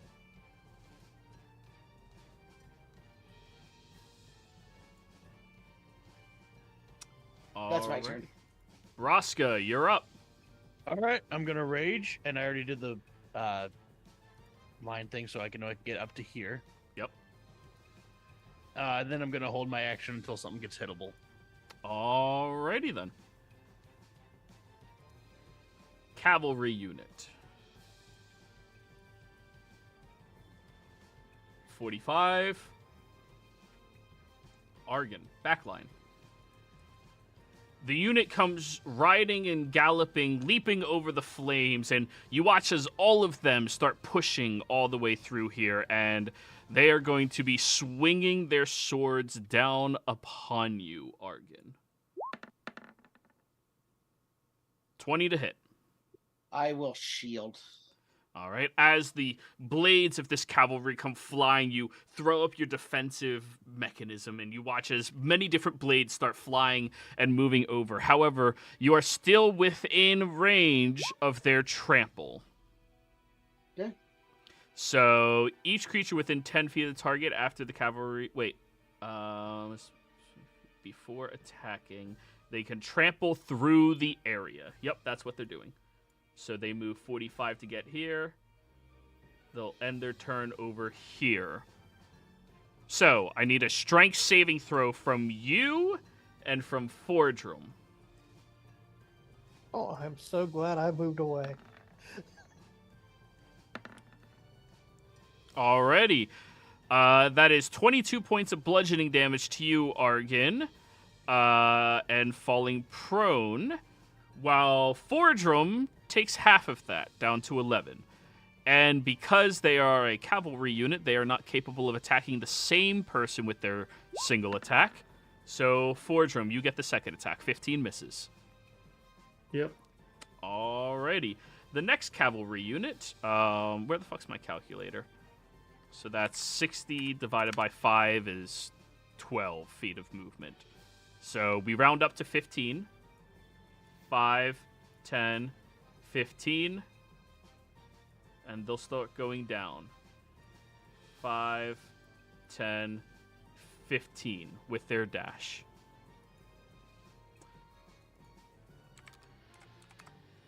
Six feet, so they get round up to 10.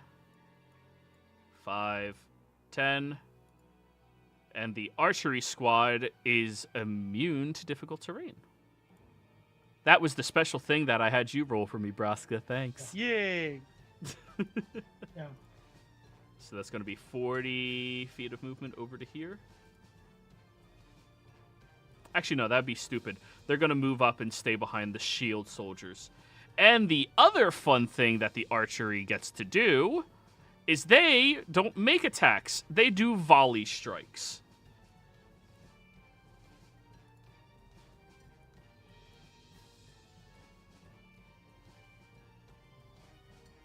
Alrighty.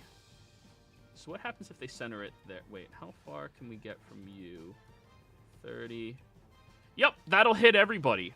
As the archery squad moves up, they aim their arrows up into the air, and you see each one of these archers notches about 4 arrows and send it up into the sky. As it goes volleying up there, I need all of you, Braska, Fordrum, even the cavalry unit, to give a dexterity saving throw against the volley strike. Oh wait, do the archers attack out of turn? I am so sorry. I moved everybody else without thinking. Yeah, my bad. Never mind. We'll handle that next turn. Capriccio. How many people are in a cavalry? You said in a cavalry unit? The cavalry unit is 8 individuals. 8. Okay. Cool. Wait, 1, just 2. some. Oh, 16. Sorry. Oh, even better. Each square is No, 8 because horses. It's 8. Oh, well, that's okay. Okay. I did just see them pass by, so here's what I'm going to do. I'm going to cast a 7th level Call Lightning, Mm-hmm. and I'm going to spend 1 meta magic point to extend it, so that it's 20 minutes instead of 10. And I'm going to call down a bolt of lightning right in the middle. And it says that it hits anything within 5 feet, so it should potentially get all of them if I do it right in the middle. Swarm mechanics, you target them as a creature. The swarm is a creature. Don't count them as individuals. It's the creature. So no, but I'm saying, like, I get all of them. Yes, you hit the cavalry. Alrighty, and their damage resistance is... Okay, their damage resistance is AoE. And that is going to be, that. Okay, and that is... 3d10? No, that is going to be 8d10. Wait, why do you get an extra 5? I'm upcasting at a 7th level. Oh, yeah, that would do it. Yeah, and it's Stormy, so I get an extra 1d10, so it's going to be 8d10. I was just reading the Stormy 1d10. Okay, yeah, 8d10. Go ahead. They take half. And then halved again. So 33 down to 17. 17, we round up. 17 halved is... You're 9. 9. 9 damage to the unit. Yup. And then...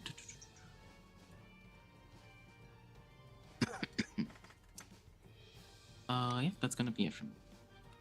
Mm-hmm. Now the soldiers move. And the archery moves. And then the deck saves. Including cavalry. We'll use the same one that you already rolled. It's fine. All right, just making sure. And cavalry. Ooh. Cynthia? What am I doing? Deck save. They're sending down a volley of arrows on your position. More Do they even accurately, seem- they do not aim. Out of term order, please listen. I am describing how everything is happening so you would understand how this is going on. They put it in a centralized location, and everything within 30 feet of that location is hit, including you and their own allies. Okay. I will use... It's a deck save, by the way. I'll use game inspiration to roll with advantage.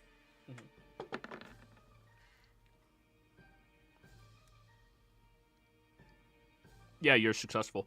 1, 2, 3, 4, 5. That's all of you. Yeah. Argon, Capriccio, Fordrum, the 3 of you have failed. That is going to be 25 points of piercing damage. Half as much if you are successful. 13. I have Shield Master, so I think I take half. This damage cannot be evaded except through full cover. Oh wait, no, that's evade specifically. Shield Master is the only other thing that'll get through that. Yeah. Shield Master works for volley. And I don't have full cover, correct? That is correct.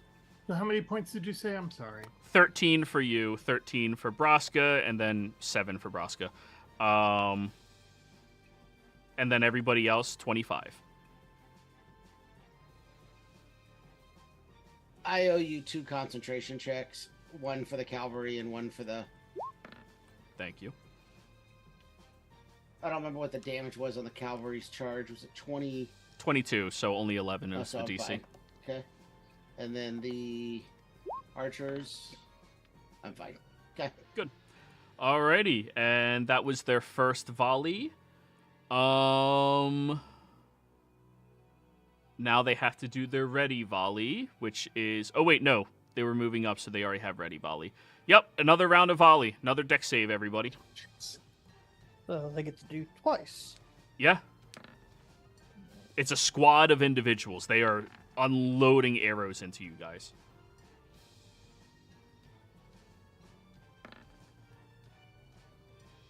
There's a fail. Yep. 1, 2, 3, 4. We're missing somebody. Braska. Braska.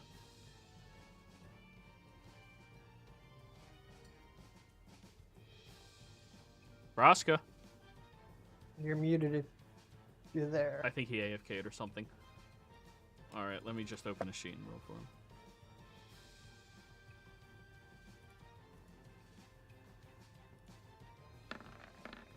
With advantage, 16 is a success. So that's another 25 to everybody. Half as much to you, Fordrum. Yep. Half and then half again, so 13 down to 7.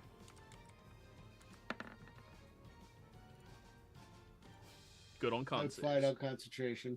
Your hit points reset you down to... Oh, no, you got hit. That's Oh, no, weird. I'm just down to 46 hit points. All right. Fordrum, your go.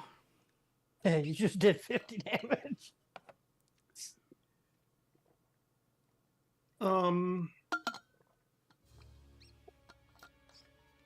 Flame strike on the cavalry. That's right near us. Flame Strike has what as its radius? Here, I will put it out there. It's like 10 feet radius. So it's an AoE attack. Alrighty, they'll give another deck save. They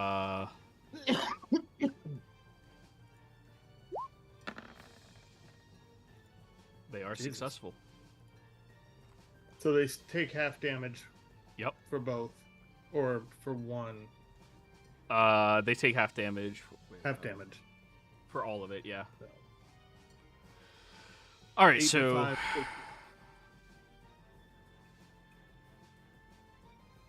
26 down to 13.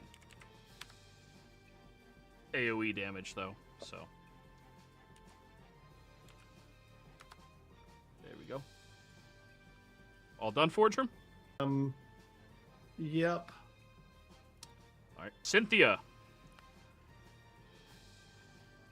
So that hurt. I need another area effect. And it's going to be everything within 20 feet of the center point of that squad of soldiers. As spike growth is now consuming that region. And then I am going to dart further south, hop over the shrubbery or through the shrubbery, and hide again.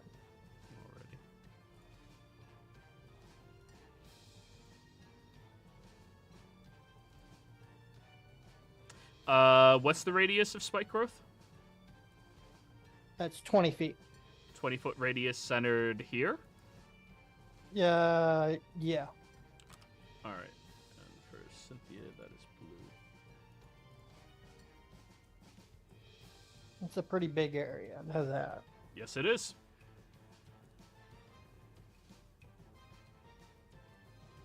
All of you can see that, correct? Yep. Yeah. So that's going to cut the movement down to 1/4 movement for them, I believe. So they get to walk 5 feet. Yes. And The for every 5 archers feet, are immune to it, Yeah. but everything else. yeah, they're still not. They're still affected by the hazard, which is spike growth. So every 5 feet of movement they do make, they take damage. Yep.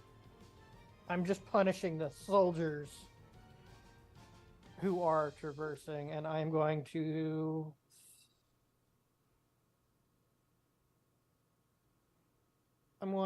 thank Goose, bringing me down to 1 inspiration left from Goose to roll my stealth at advantage.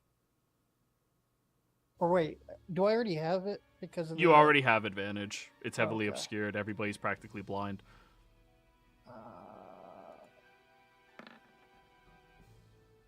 27. Yep. All done? And I'm 35 feet further south than where I was, so if they do another volley in that center point, I'm okay. Good, good. The Far Siege lands short yet again. Argon, your go. Does moving away from the cavalry provoke attacks of opportunity? The cavalry unit is a linear movement unit, so no, it does not. Because they're on horses, they're constantly, like, running into areas and zooming. They're not waiting and attacking.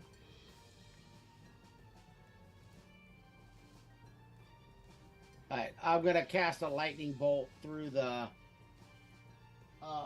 actually, no, we're gonna cast Gravity Fissure instead. Oh, bring them right into that point. Yes. Punish them even more. Roll it in chat. Oh no, I'm out of oatmeal. Da-da-da. Oh, it didn't actually cast the spell. There we go. There we go. Alrighty, so I okayed it, so stop telling me. You manifest a ravine of gravitational energy in a line originating from you that is 100 feet long. So right there.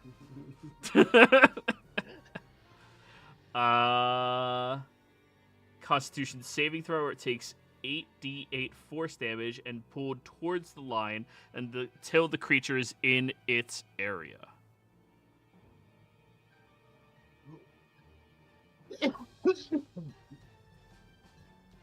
Okay, so con saves. Yeah, so it's within 15 feet of it because it's a 5 foot wide, but it's 10 feet. So does that hit? That hits the cavalry then? Yeah. All right. Well, we're gonna do the shield unit first. Okay.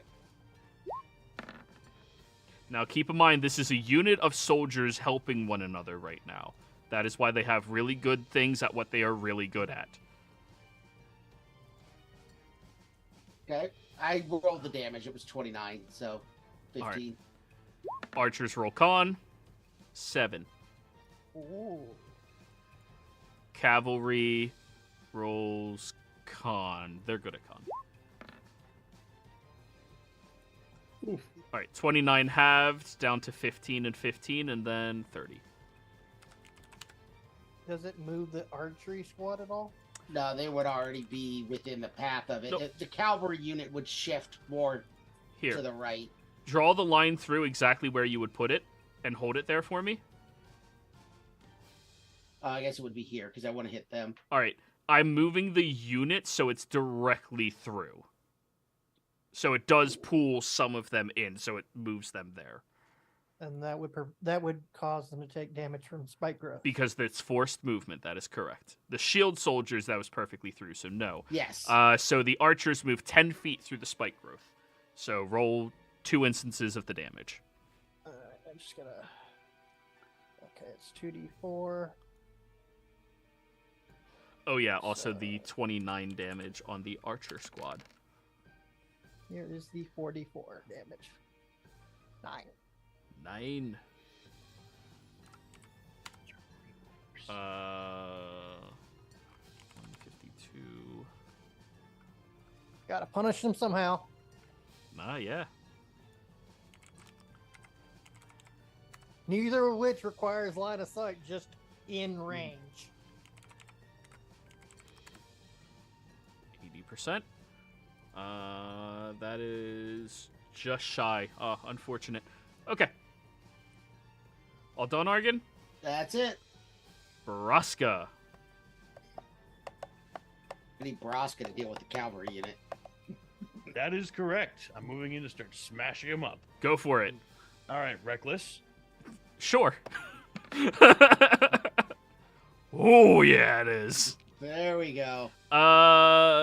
Rebuke's Edge is slashing damage, correct? That is correct. Good.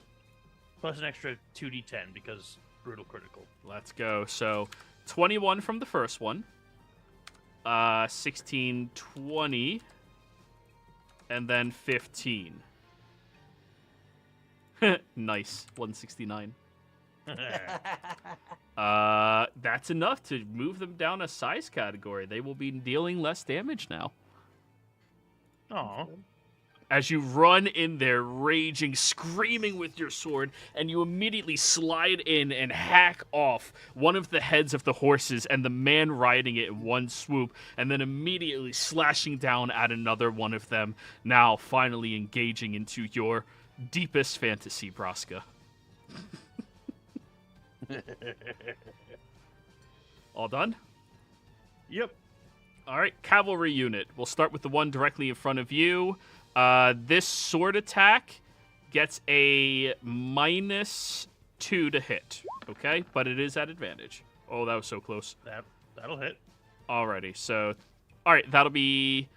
31, nope, -4, 5... So 26 points of slashing damage. Up to 13. Yep. Now keep in mind, the different units will have different damages because they're different sizes. Cool. I'm also going to use my reaction here to cast Hellish Rebuke because of my sword. Dex save. So half damage. Ignore the rage. That doesn't apply there. It's just a universal modifier. 5 damage. Yep. Alright. This unit is going to make a sword attack against you, Fordrum. 24? Yes. Yes. Alrighty, that is going to be 31 points of slashing damage against you. Okay. And then it is going to do its trample feature. You're immune to the effects, Fordrum, since it hasn't moved 20 feet yet when it hits you. Would you like an attack of opportunity, Fordrum? Sure. Go for it. As they charge through Argon. Oh. Only 15. 15 does miss. Well, you would have had flanking with Argon when they moved through. Oh no, too large of a group. You can't flank that. Argon! Sword attack against you as they pass through. Goddamn, 15! Oh, you are the luckiest wizard ever. It's a good thing I finally put up mage armor, otherwise that would have hit. It's the first time I've cast that. I don't know, 6 levels. Well, natural 1 is still always a miss. Well, that's true. Anyways, trample time. Go ahead and give me your strength save.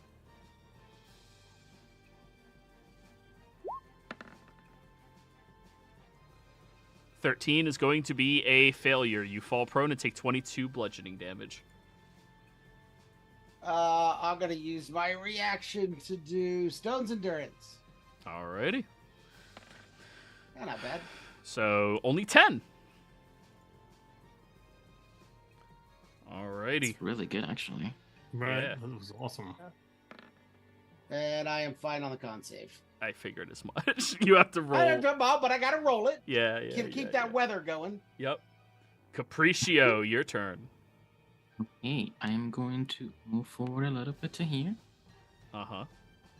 And I am going to use my bonus action to do 5 charges of my bomb on Argon. And that's going to be 19 healing and also 5 temporary hit points. All right. Nice. Thank you. And with my action, another bolt of lightning right in the middle of these colors. You're getting quiet again. Make sure your mic's positioned towards your mouth. Yeah. What'd And you then with my action, I'm going to do another call of lightning. Alrighty. What are you hitting? The cavalry unit or something else? You saw it was very difficult for them to get hit by that. With the archers. Well, I can't see them. Oh. Do you Oh, have to you see, do. or is it a point within range? I'm Roll it in chat. Let's just be sure, because it makes a pretty world sure of you have to see difference. them. I know, yeah. I'm pretty sure I have to see them. Bolt of lightning flashes. When you from cast a spell, choose the cloud. point you can see under the cloud. Uh-huh.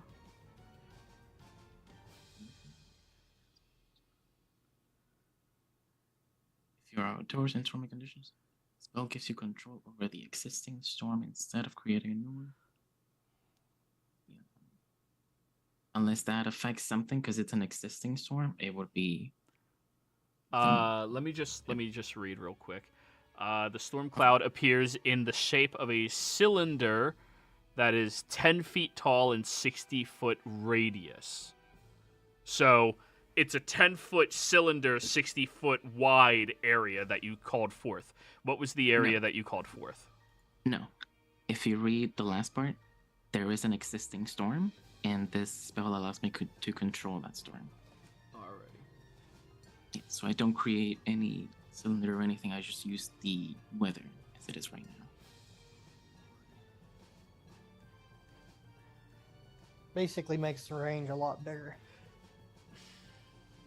So the fact that it says a place you can see, but it's built around if it's raining, you have empowerment, heavily obscure kind of fucks that over. I'm going to supersede that as the fucking DM and say, you can pick the area, you don't need to see who you're hitting, you have to see the area in the cloud.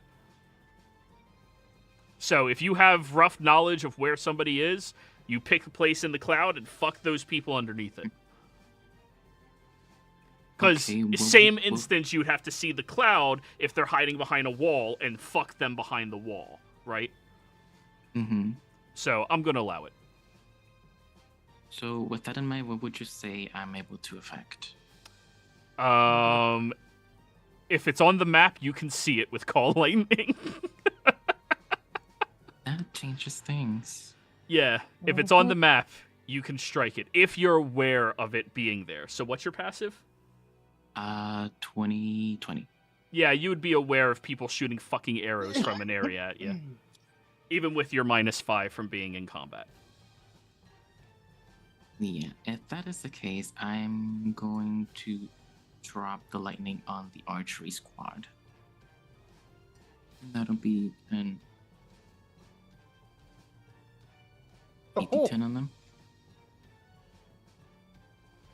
They gotta make a deck save, correct? That is correct. Nice roll. Yeah. Well, the archers are good at dex. That's okay. Half damage, 20? which is It'll be 20. 20. Yeah. Yeah. And that's enough to affect their size category. Oh, yes. So less damage from the archers now. Thank God. I'm still Those things hurt. I'm still going to be there because I still need to see Argon for the bomb. Yeah, that'll be my turn. Alrighty. Shield soldiers. 5 feet of movement. Roll your damage. Ow. Ooh, ow. It's adding some group ADR. Take another 5. Some of the plants is just plants. Some of them is hurt. I just think it's funny that they have to use all their movement just to make the 5 feet of movement to trigger micro.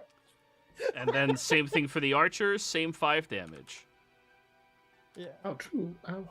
Yep. Alrighty. But the archers at least get to do their volley attack. Their unit size is decreased, so they only have 1 volley now.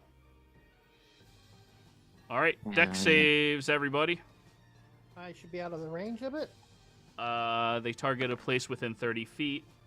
I moved over 35 feet away from where I was. That's why I'm drawing. Yeah, you're out of range. So everyone other than Cynthia, including that first cavalry unit. I'll use Lore Keeper inspiration. Hey, it was worth it. Maybe. We love 22. Does 15 make it? Just barely. Ooh. Capriccio, They you did failed. drop a size. Yeah. So that is still 25 points of piercing damage. Halved if you are successful. But they only have none. 1 That's- volley. Field Master, and you And- made your deck save. I maintain concentration. Argon's got to make another con save. Yeah, you said it was 25 halved? 25 halved. That is correct. 13. And then a dex save. Or a con save. DC 10. 5. Is a 1 an automatic failure on a save? That is correct. Okay, then no, I don't want to lose the spell already. I'll chronal shift my... Oh, no, I already used my reaction. So I will use my Fortune's Favor spell that doesn't require my reaction to reroll it. Yep. Okay, now I'm fine. Now you're good. Yeah. You're a The beast only again. way you fail, 1. Quite literally. Yeah. Yes, I should have taken Warcaster. Hey. No, because even then, you can still roll double 1. All right, that was the archers. Fordrum, your go. So, Argon's spell makes a big black sucking purple line, right? Oh, It was done and over though. It doesn't stay. yeah, there is a large streak of void energy that shot out from him, and everything got sucked and crushed into it. All right, so I'm going to move right next to Argon and follow the exact same line with Blade Barrier. There's the spell. Same sort of 100 feet long thing. All right, so fuck everything in this area. We are really fucking up the terrain. You are. All right, I'm going to start with the archery squad. What is that? Dex? Oh, this is concentration, though. Yep. Ah, blade. It's better than spike growth.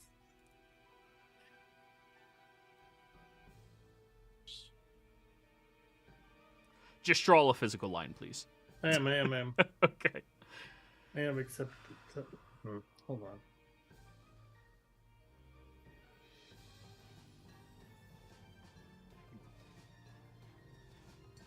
I hate this program.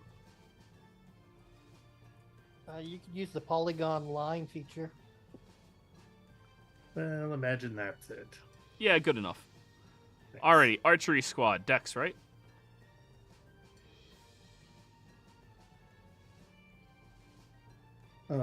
Yep, yeah. Dex. Alright. Success. Cavalry unit. Number 1. Success. Cavalry unit number 2. Success. And then shield soldiers.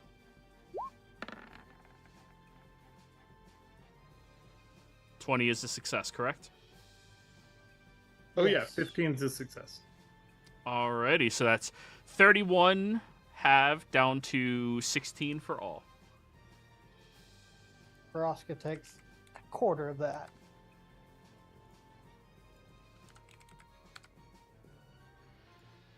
Because I got my danger sense. Danger sense. Oh, that archery squad's getting fucked up. So that's 8 damage you took, Vraska. Oh, you That's like my spike growth. All done? Yes. Alrighty. Cynthia! I don't know if it's updating the health properly, but I know my allies took a battering Whopper. from the arrows. That is correct. So I am going to use the instant aid. Alright, what do you say? Uh, The terrain's Night- already difficult. Just huh? the terrain's Oh. already difficult. Just you get both when you use it. Oh, okay. Yeah. Well, yeah, it doesn't matter. Night Raven, protect my allies, and restore their vitality. So I'm calling on the Tiffany Blessing. Alright, 4d8. Please roll that.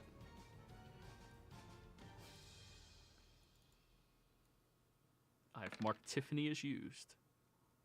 God damn! And That's some because good healing. And I get that too, right? Are you Cynthia's ally? I believe so. It's everybody, yeah. So, as you call that out, you all hear from somewhere else on the battlefield, this fog of war. You're experiencing the fight directly in front of you, and you hear Tiffany scream out, "Do not worry, I have your back." And for some reason, that actually felt reassuring and good. Then I'm going to move because I just made myself a target over here. Yeah. Well, Tiffany technically did it. You just Yeah. said, "Do it." I'm going to jump the fence and hide again. Yep. That Tiffany healing's for everyone. Yep. Yes. Nice. That Good was old Tiffany. Tiff Nice to the roll on thing. that, Cynthia. Me Would make too. Tiffany, We love made 22. little Tiffany look like a badass. Yeah, right? That's what we needed. I just need to maintain concentration on my spell, and Hey. I can't see these SOBs.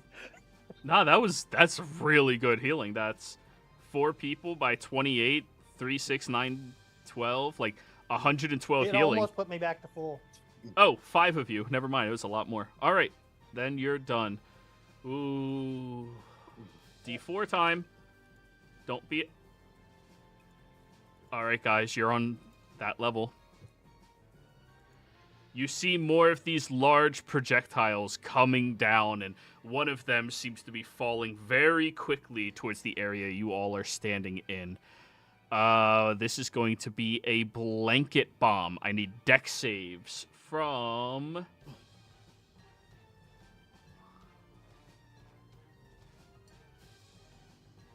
Argon, you get +2 from my shield to your deck 30-foot save. radius, so... Okay. Oh, for being right next to you? Yep. Does that mean I do as well? Or Yes. just one person? Oh, good question. That's a Joey question. Is that Protector or whatever it is? It's only Yeah. one creature gets it. Okay. I need dex saves from not Cynthia and the 2 cavalry, as they're getting blanket bombed by their own people. So even the cavalry are taking it. Oh, the cavalry's been getting hit by all the AoE this whole time.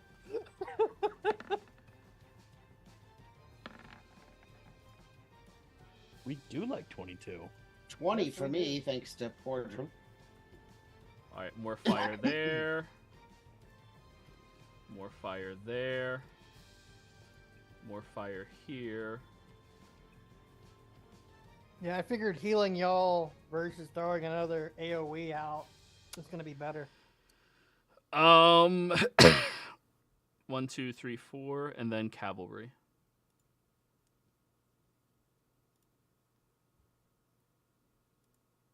First cavalry, second cavalry. All right, Capricio's the only one that failed. Ooh, this one's actually a lot meaner. As you see this large projectile flying through the sky, there is something searing and burning inside of it, but as it slams into the ground, you watch as these barrels fly out, and when they crash down, they get coated with this thick, heavy-looking liquid that the flames spread and erupt all around. Where all of you are currently standing is inside of ignited zones from the blanket fire. That is 20 points of force damage to each of you. Half as much for a success, so down to 10.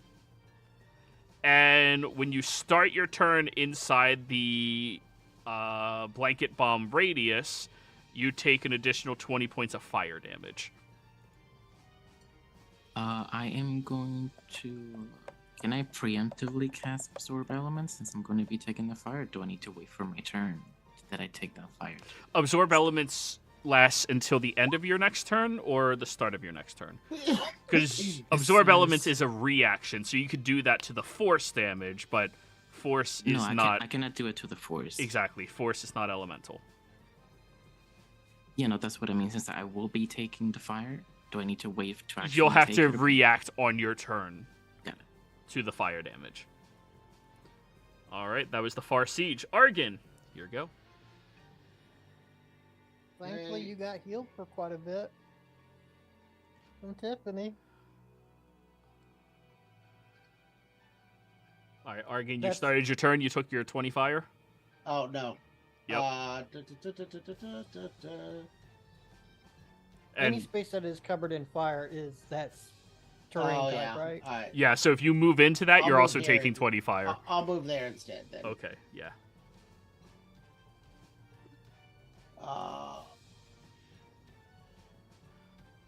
Oops. Oh, whoops. So, lightning bolt down the stretch. Hitting not the first unit, but everybody Yeah. else. Everybody else. Alrighty. Aw, Braska, you're being saved from being hit. Alright. Well. Holy shit, the archers failed. Let's go. That might drop them down into the size category. Hopefully. That's the hope. The shield unit failed. That makes sense. Yeah, they're not as dexterous as the other ones. Wait, did he say something? Just 22, the cavalry is That's enough. successful, so that is going to be 27 half down to 14 on the cavalry. Alrighty, is that half? Nope, it's not half yet. To the soldiers over here, that is 27.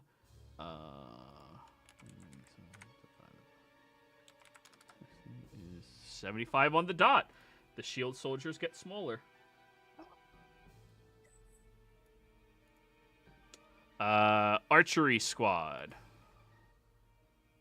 They failed as well, yeah, so 27.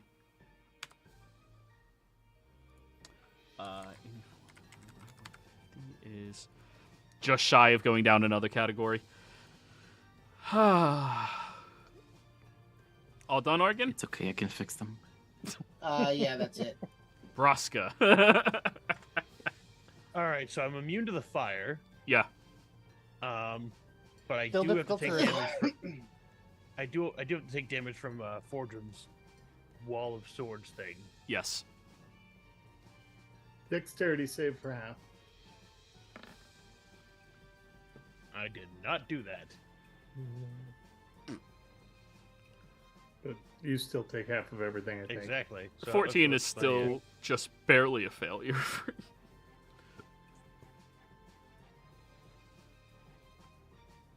So what's my damage? 15. Cool. That is the halved number? Yeah. Okay. 30 was the full. Cool.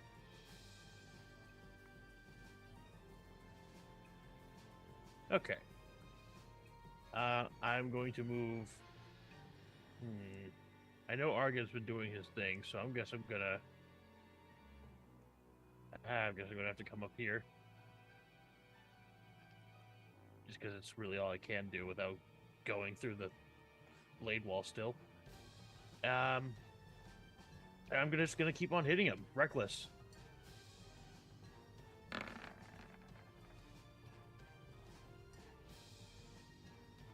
Good hits. Yeah, you do. So that is 14 30 damage total. and 16. Hey, Braska. You killed another couple of them in horses. I can just see Braska lopping off the legs of the horses and going, glue. It's good eating. Anyways, all done? I think so. Yeah. All right. Start of their turn. 20 more from the fire. Actually, I am going to quickly heal myself with one of my wine bottles. All right, 20 more from the fire. 20 more from the fire. Yep, both of them are good now. 161. Dex save. 240 is 67. So this one is going down already.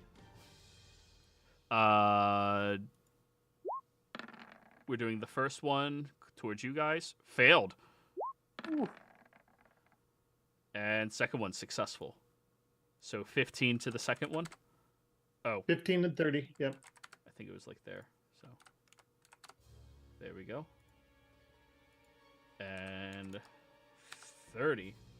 Yeah, not quite enough to drop it immediately down that many categories, but it is going to use its charge. Damn, it doesn't get the charge benefit on any of you. Argan, would you like an attack of opportunity? No, because I couldn't even hurt it if I wanted to. How about you, Fordrum? Yep. Hey, that could Wizards. be one. We always round up. Yeah, I guess I do technically have a staff, but I'm not gonna hit. Damn. Neither is Fortune. 12 misses. Alrighty. Well, it's going to take its 2 sword attacks. First one against Fordrum, second one against Capriccio. This is a -2 to hit on both of them. 20 to hit Fordrum? Nope. And 21 to hit you, Capriccio. That'll be 26 points of slashing damage, Capriccio. Can I?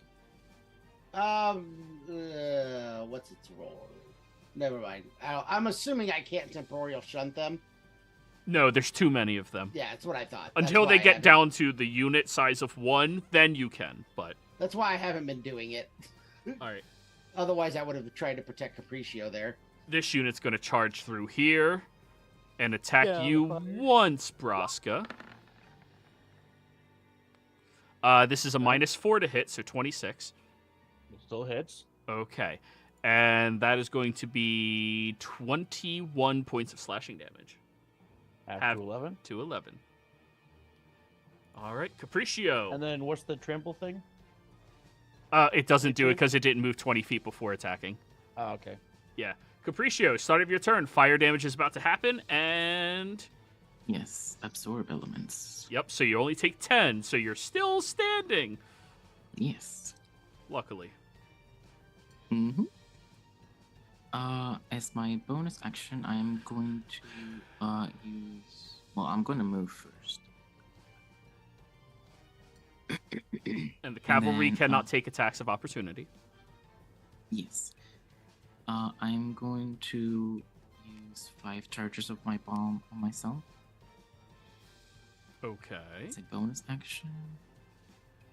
It'll be 22 healing.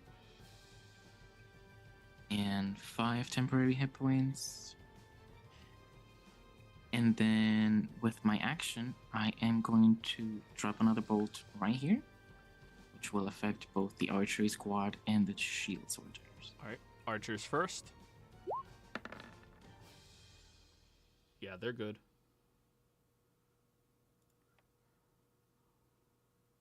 The shield soldiers too. Yeah, I was getting to their sheet. They failed. Okay, that'll be another 8d10. Jesus.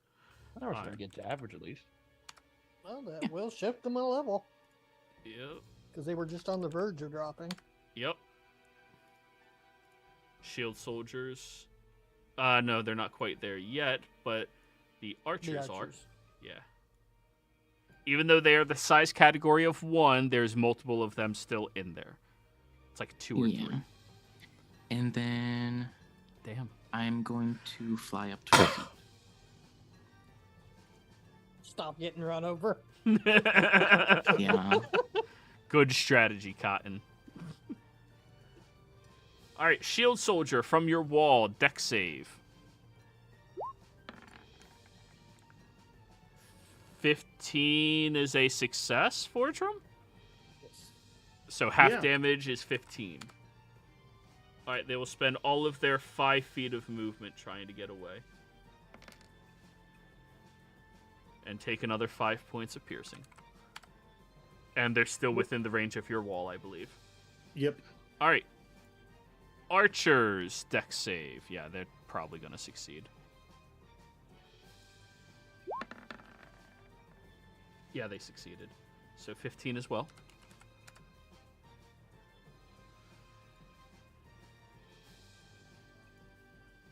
Yeah, they'll be moving much more cautiously up here. Oh wait, no, they only have 10 feet of movement. They ignore the difficult terrain, but they don't ignore the spike growth. Roll your spike growth a second time. We're going to keep the same 5. Nice. I maxed out that Holy one. shit. 13 points of spiking damage. All right.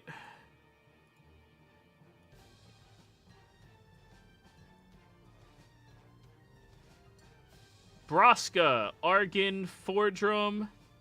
Being that there's only 2 or 3 of them, can they really cover a 30-foot area with arrows? It doesn't make a lot of sense, but this is how I programmed them. I was just Their checking. damage goes down a lot. So it does hit the I haven't cavalry really just been within taking it range. Anyway. Yeah, it's everybody else. All right, so that's everybody other than Capriccio and Cynthia. Braska, Nice, Braska. successful. Damn, that should have been your attack.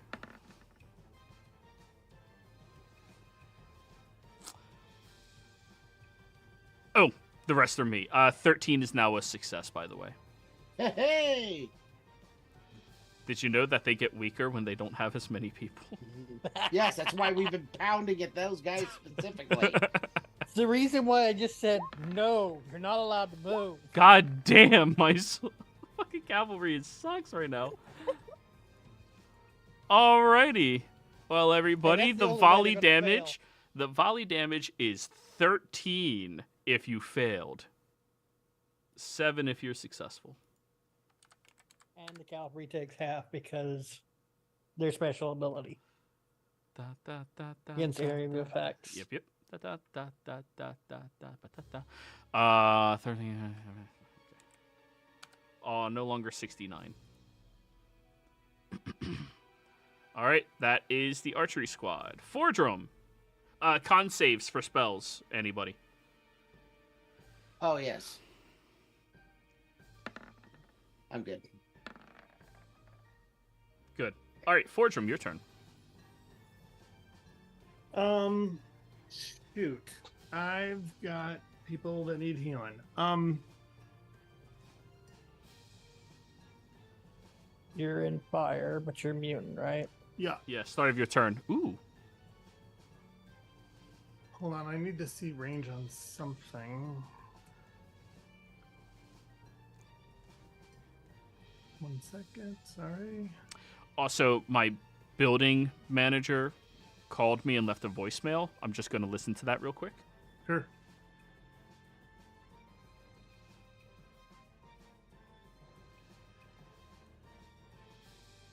Okay. Hold on, I gotta. Cool.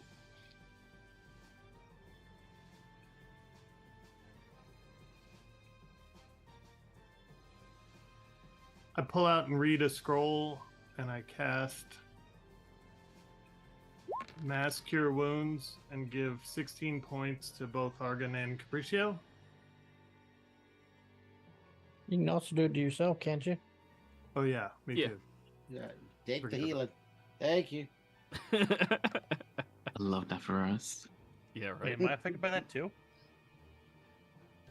And I think that's all I can do. Is right? Braska within range of that? 60 feet? No, it's 30-foot radius. It says Okay, just making sure. 60 for mass. Centered on a point. So what was the point you chose? Well, me, Oh. Yeah. I needed to get. Yeah, no, you were right to cut me out. I'm just curious. Yeah, that would almost top him off.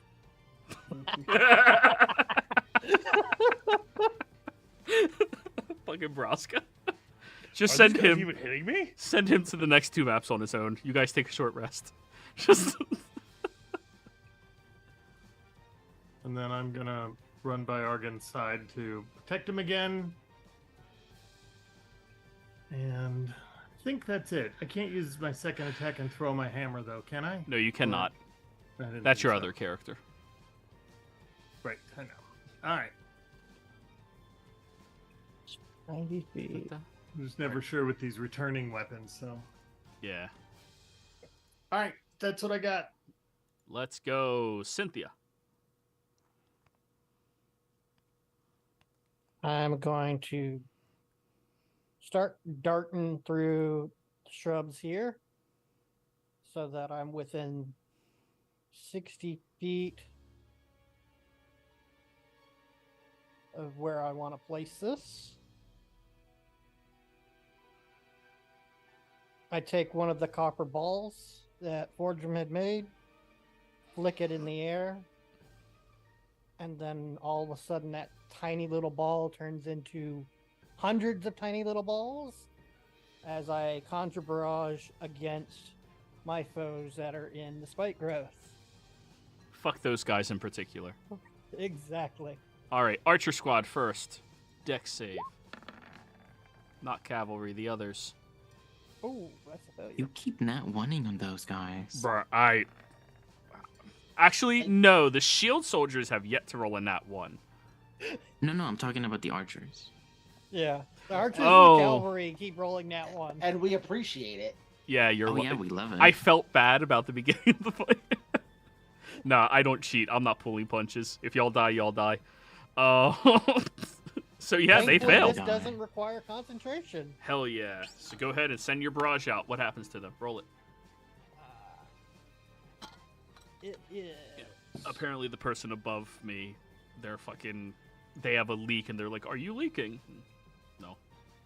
That's the second time that's happened to you recently, isn't it? I know. Ooh, nice. There's something wrong with your upstairs neighbors. That's They're pretty doing sexy. remodeling. So that's what it does. You Everything throw a within a non-magical 60 weapon foot or fire a piece of non-magical ammunition into an area to create a cone of identical objects that shoot forward and then disappear. Each creature dex save, they take the damage or half. All right, so they take 18.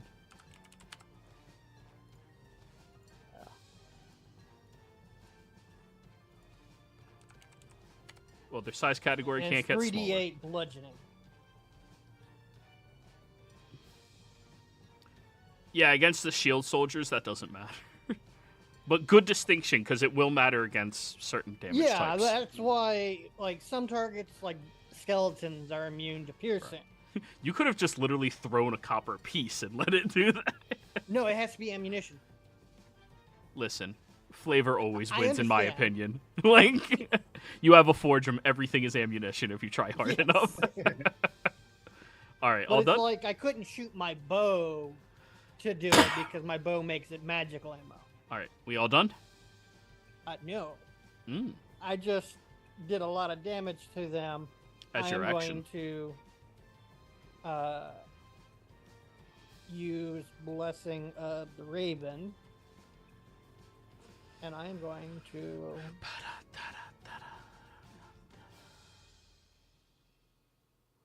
move 5 feet closer and then teleport into this shrubbery.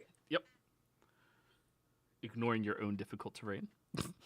And that uses one of my blessings. Yep. And that was your bonus action. All done? Yep. All right. Come on, 2.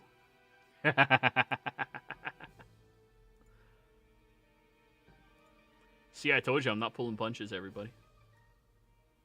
Well, thankfully, I'm resistant to all damage right now. Well, also, you're out of range. Capriccio, how high up are you? 20 feet? You're out of range regardless. This isn't like meteor swarm or anything coming in. This is like Napalm. Yeah. like a okay. So, Concentrated fire. well, they're not concentrating it, they're just hucking it. It just so happens to be hucked on your guys' area. You wouldn't know if it was meteor swarm. No, I know. I'm You would just hear asking. Trent It's not a cackling in the spell. background. Like, And then nothing at all forever. nah, just Madara appears. Oh, cute, you stopped one. All of a sudden, there's just this gnome on top of the hillside cackling. For Anyways, the Empire! deck saves, everybody other than Capriccio and Cynthia.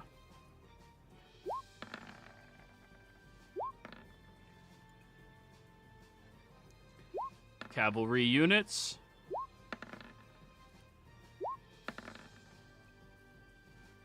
Alrighty, both of them are successful.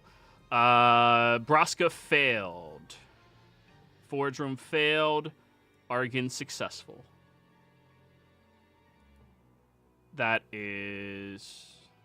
Wait, where'd it go? The Hupper Duke. 24 damage. And... Let me get back to that map layer, shall we? Oh, I feel bad for the cavalry. Yeah, they're just trying to, like, survive. Also, shouldn't some fires be going out too? It is stopping him from spreading, so... I'll explain after the session what I was planning to have all this napalm doing, because this is your group's first interaction with it, you know? Yeah. But I'll explain it after. All right, so 20 on a failure, 10 on a success. Got a lot more plant matter to burn too, because I plant growth the area. And unfortunately, the places it's landing is not in the actual plant growth. I know. This cavalry unit got smaller. Alrighty, that's them. Argon. Top of your turn, 20 fire. Alright, all reaction absorb elements. And then I will move to here, I guess.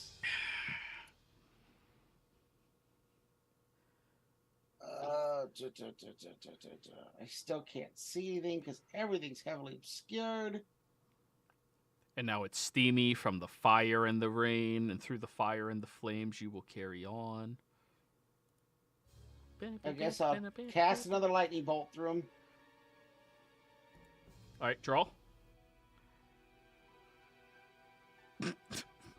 Fuck those archers. I think they're gonna die this round. That's the hope, right? That is the hope. Well, they are successful, so half damage. Half of that is 17. 17. That's enough to kill the archers. Thank God. Lay down enough concussive force on them. They're bound to die. Shield unit. Failed.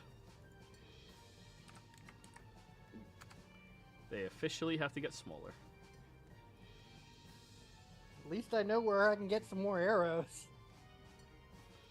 All right, Argon, you're all done? Yeah. Braska.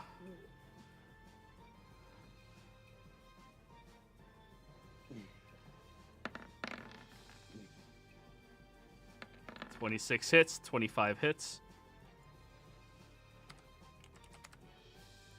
Oh, sorry, I was assuming. Reckless? Forgot I was on mute. Yes. Very well. Anything else? Do I have anything? I'll do more alcohol. More alcohol. At the start of the cavalry's turn, this unit, you watch as the horses and the men, completely coated with this large blanket of oil over them, begin screaming loudly as they collapse into the flames, dying this horrifically painful and disgusting death that you all see.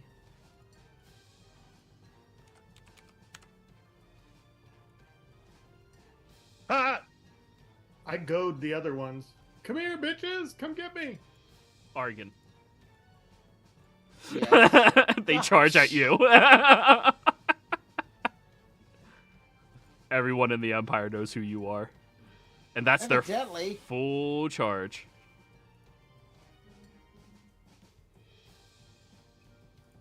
Yeah, that's full charge. So sword attack first. This is their size category went down, so -4 to that. 29. Yeah, they're gonna hit regardless of what I do. All right, 21 slashing damage.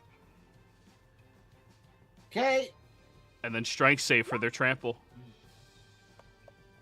Wait. Let me reread trample. Moves at least 20 feet, attacks. You can trample through the area. They can't get through your area, so they can't trample. They moved exactly 60. Oh, jeez. It's All right, supposed to like be rushing stampede style, you know? I got a good 8 hit points left. Ooh, spicy. Capriccio. That looks hot. Okay. So you mentioned that I have an idea of what's beneath the storm, right? You have a rough idea based off of screams, yelling, projectiles, shit like that. Do I have an Shadows. idea of where the siege weaponry throwing these fucking... Oh, that is bombs? way too far away. You know their direction. The storm is 5 miles. Correct.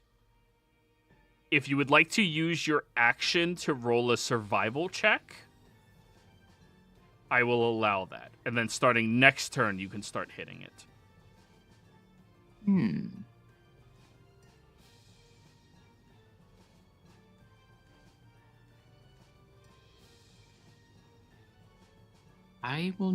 I'll do that. And You I'm still have going to... session. Yeah, that's what I was about to do. I'm going to use session advantage. Let's go. That is not going to be able to detect at the... You know exactly the direction it comes from. Maybe if you guys get closer, where you see there's more battles and more bombs dropping on the area. If you get closer, you might be able to figure out. But from this vantage point and distance, you don't think you can.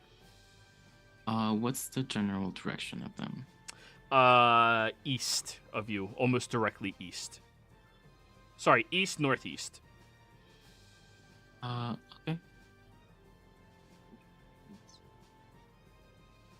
I'll move there then. And, Above the fire, right? yes, Now- I'm 20 feet in the air. This fire is a blanket. It lays on the ground and drifts up about 5 feet, so don't worry about it being like any elevation. It's just 5 feet off the ground. And,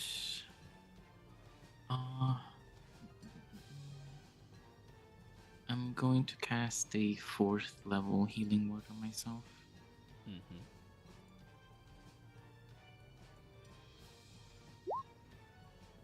That'll be 15, and then because of my Other bullshits? my sickle. So that'll be 17. Perfect. All done? Yes. Shield soldiers go. How close to your line do they have to be, Fordrum? Well, within 10 feet. So originally they were in it, but then they shrunk, so they're no longer, but they were. They're still within 10 feet of it. Yeah. Yeah, because they Well, can it's only kind move of 5 feet feet on at a time. either side, but they were in it before they shrunk, so you Yeah. can choose. They're still within range if it's within 10 feet. So, what was the damage? 30 or save for half. Oh, yeah, 30. I forgot. They get to make a roll. Holy shit, they're successful. Yep. Let's go, shield soldiers. All right, they're gonna... Oh, wait, that's too far. Move there. Roll your damage, Cynthia. Oh, they moved? Yeah. They're getting the fuck away from the blades. The prickly bits on the ground are less annoying. Okay, so they can only move 5 feet, so... That's what they just only did. 2 of them? Yep. So 6. Not 69, 6. Alrighty, that's the end of their turn. Archery squad is off the map. Fordrum. I reach into my thing, but I don't pull my hand out until I get out of the fire. Mm-hmm. And then I pull out another scroll, and I reach over and I put my hand on Argon and I say, "Heal!" As you hear the godly slam of the voice. Power word heal, so he is completely back to full. Oh, Hell yeah. Yup. That's what we like to see. that certainly helps.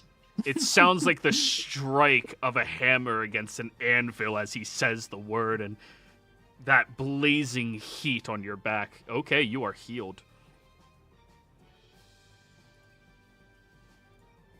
Heal does max health? Yeah, power word heal does. You've been sitting on that for a while. So long. I tried to use it on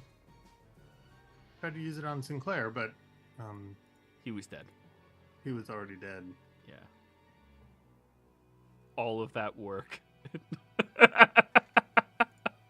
All done?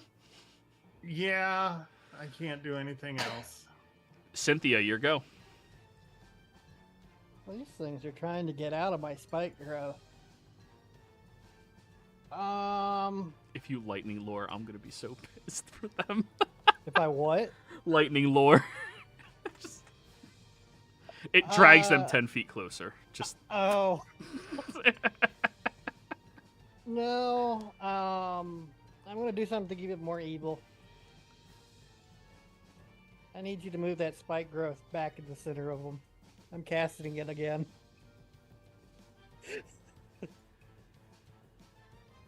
dick move. Yep. Except move it one more up. One more up? Okay. Because I know they're actively trying to get away from that wall of blades. Yep. Alright. They will take damage when the spikes spawn, correct? No, it's only when they move through the spikes. Okay. Yeah. And then... bonus action-wise...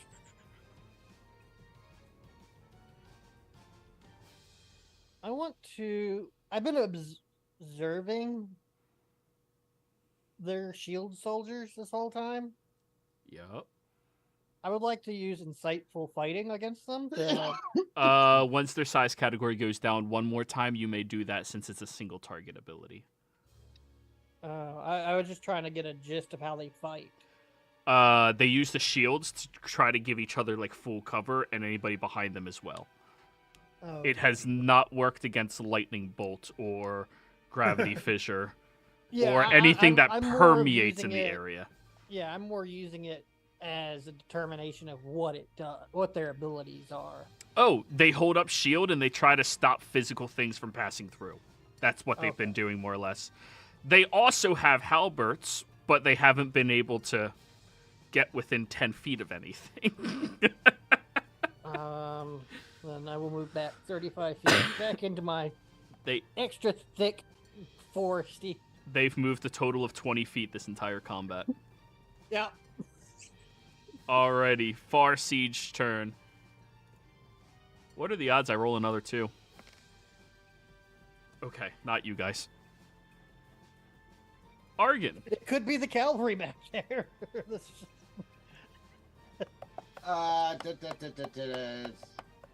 Alright. We're somewhat in mop-up mode at this point for this zone, so I'm not going to blow any higher level spells because I assume we're going to need them next zone. So I'm just going to throw a firebolt at the cavalry unit.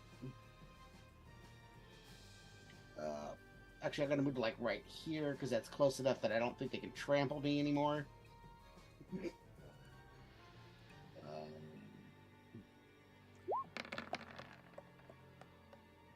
Nice. What did I... 8 damage on 3d10. That was terrible. Jeez. They kind of look like they're confused. They're like, wait, are you sure this is Argon? 33, not Saving myself. I'm 29 gonna I don't want to steal kill from Braska. That's what I'm thinking. yet. Braska. All right, I'm gonna run up here. See? Yep, and I'm gonna kill this guys if I can. If you can. So reckless. Yeah. Thankfully, they're close enough that even Oh, with that the should have been difficult that terrain- should have been +4 on that because I We love took 22. it off again. I might do something else. Yeah. Damn, that's really good again. damage. Oh, and then the other end of the spectrum. Damn. Minimum damage. Yeah. All done? Yeah. They have officially moved down to their last size category.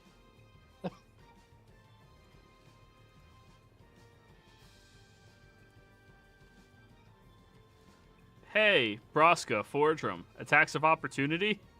No. Yes.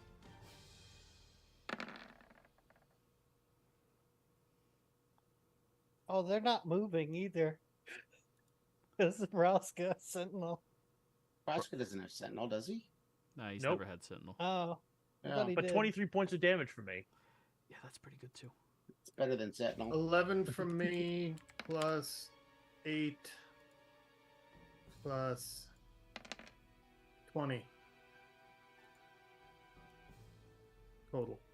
43 19 points. does hit them, so yes. So wait, how much from you, Fordrum? Mine was 20 total. Oh. They're just barely still standing. Baraska's was 23. I did that damage already. Oh. Argon. This is at a -8 as one cavalryman remains. 22. I can't shield enough to stop it. My shield would be 21. But it's only one of them. It's only one of them. Argon. You could use the other thing.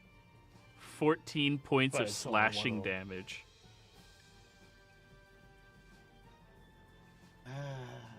All right. That's... Well, they can only... Constitution save. Yeah. I'm fine. And now that they're down to this size category, they only have one attack. Capriccio! Okay. I'm going to move here. Still 20 feet in the air. I was going to hit and pass, but I'm not going to use a charge for just 10 feet. So, with my action, I am going to call lightning on these boils. Oh yeah, those guys over there. Yep. All right, let me roll their phenomenal dexterity saving throw here. As soon as the sheet wants to open. Yeah, go ahead, roll. Oh my god. They're looking really fucked up now. Or sorry. And She is looking really fucked up now. the one... The one remaining shield unit holding up. So I'm just gonna keep heading in that direction. I'm not open now. All done? That one's gonna take a step and die, and the other one is just gonna breathe and die. So that'll be my turn. All right. They step 5 feet. Roll your damage, Cynthia.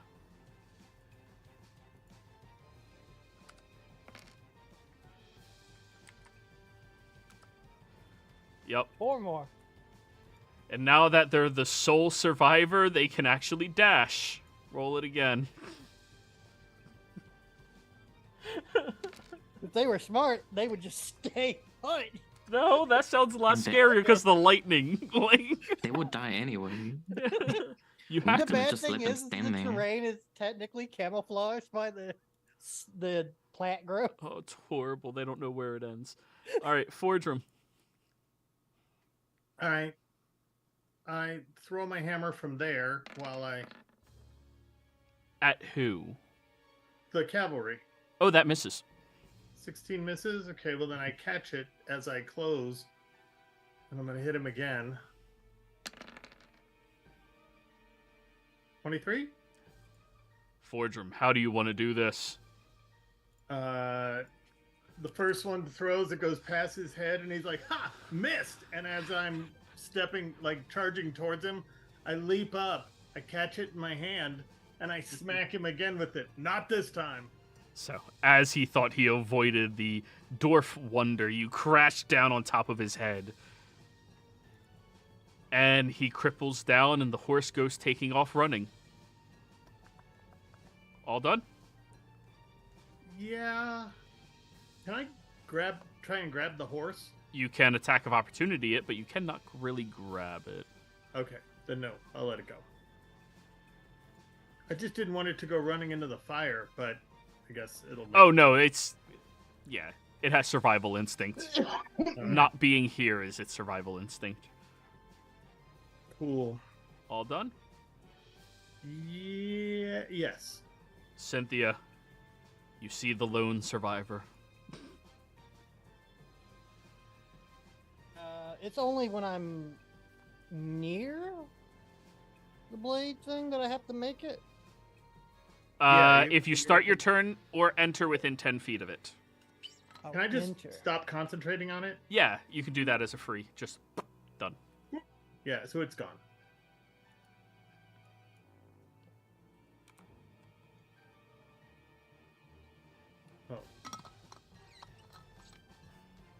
Oh.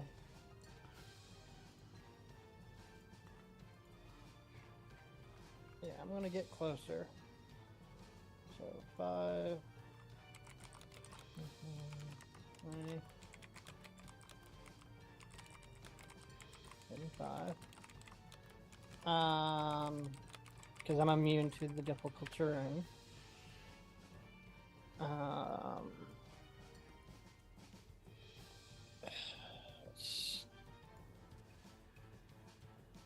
I would basically be a straight roll because of the disadvantage and advantage, correct?